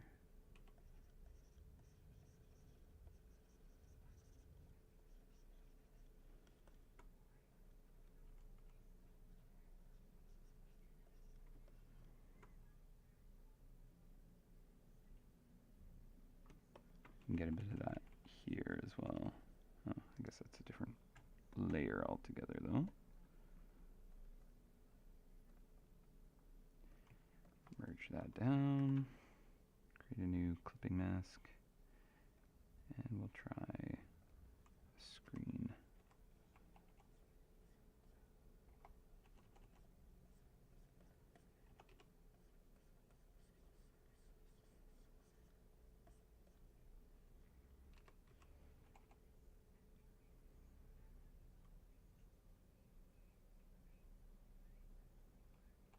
Knock it down quite a bit from this.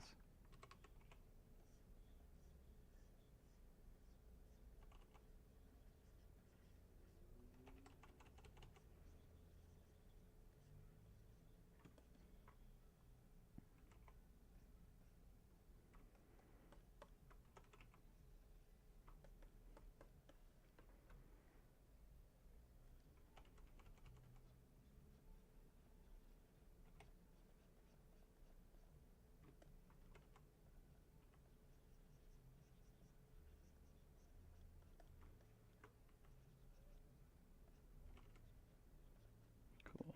Alright, yeah. I was saying I was going to head off. I probably should do that. Takes a bit to kind of wind down the stream. So I like to kind of watch the time lapse over again. I definitely want to get like a light edge kind of like around the whole thing.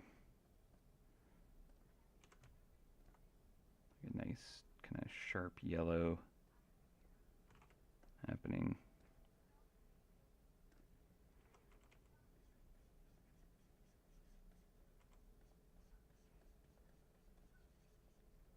We'll see how well that works, but something that really pops it off the background would look nice.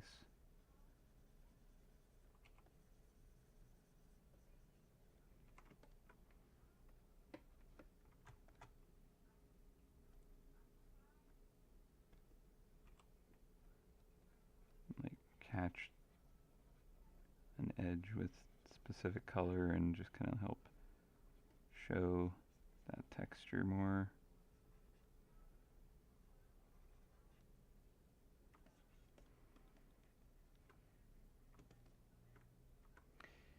You know? Alright.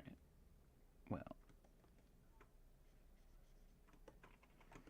I'm going to save it there and I'll finish it up next week. Yeah, it's pretty close. There's a few things that I'm like, okay, I'll kind of clean up that undercarriage there. I'm going to make that cage kind of pop better. Might knock some things back and forth. I got to still figure out what I'm doing with the tube at the top.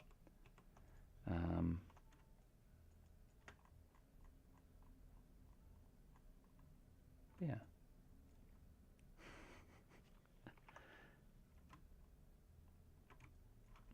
Save. Oof. Yeah, I like where it ended up. It's pretty fun.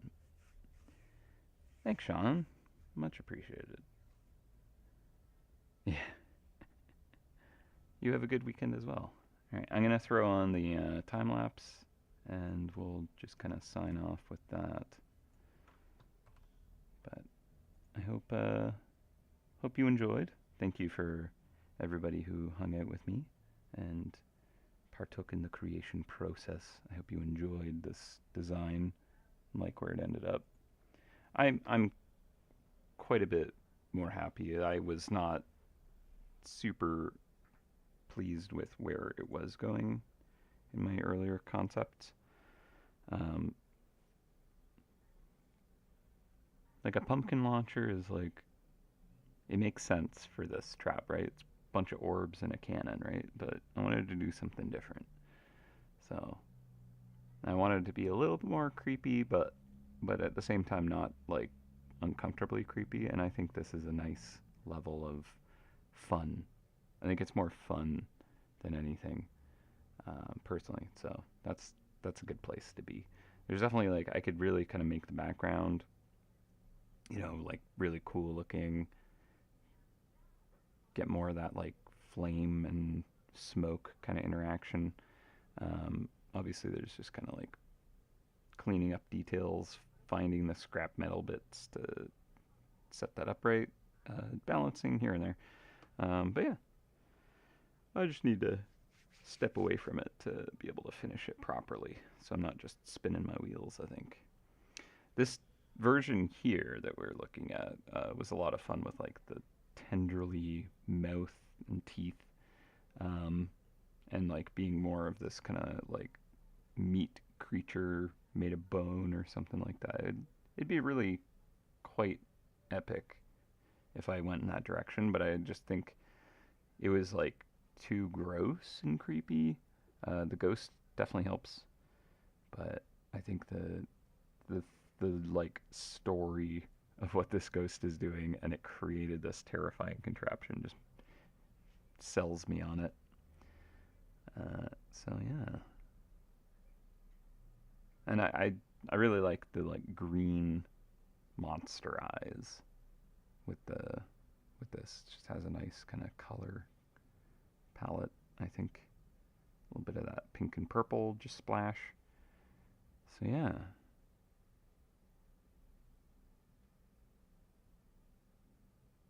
just kind of trapping an eyeball as you do in a wrought iron cage. Putting a Lego wheel on a office chair caster.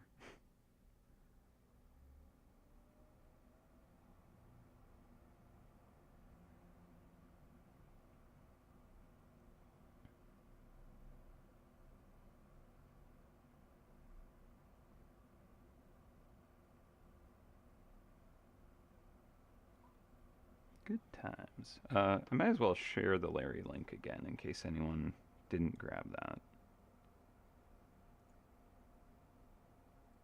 Copy link, paste into chat. Boom. All right. Well, we're coming up to the end of the stream. It like as always, like after lunch, it kind of slows down a bit. There's less kind of like stuff changing super dramatically and quickly. Um,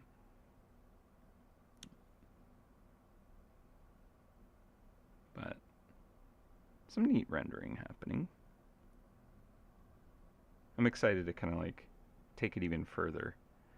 So it's a fun piece. I'm happy with where it's going.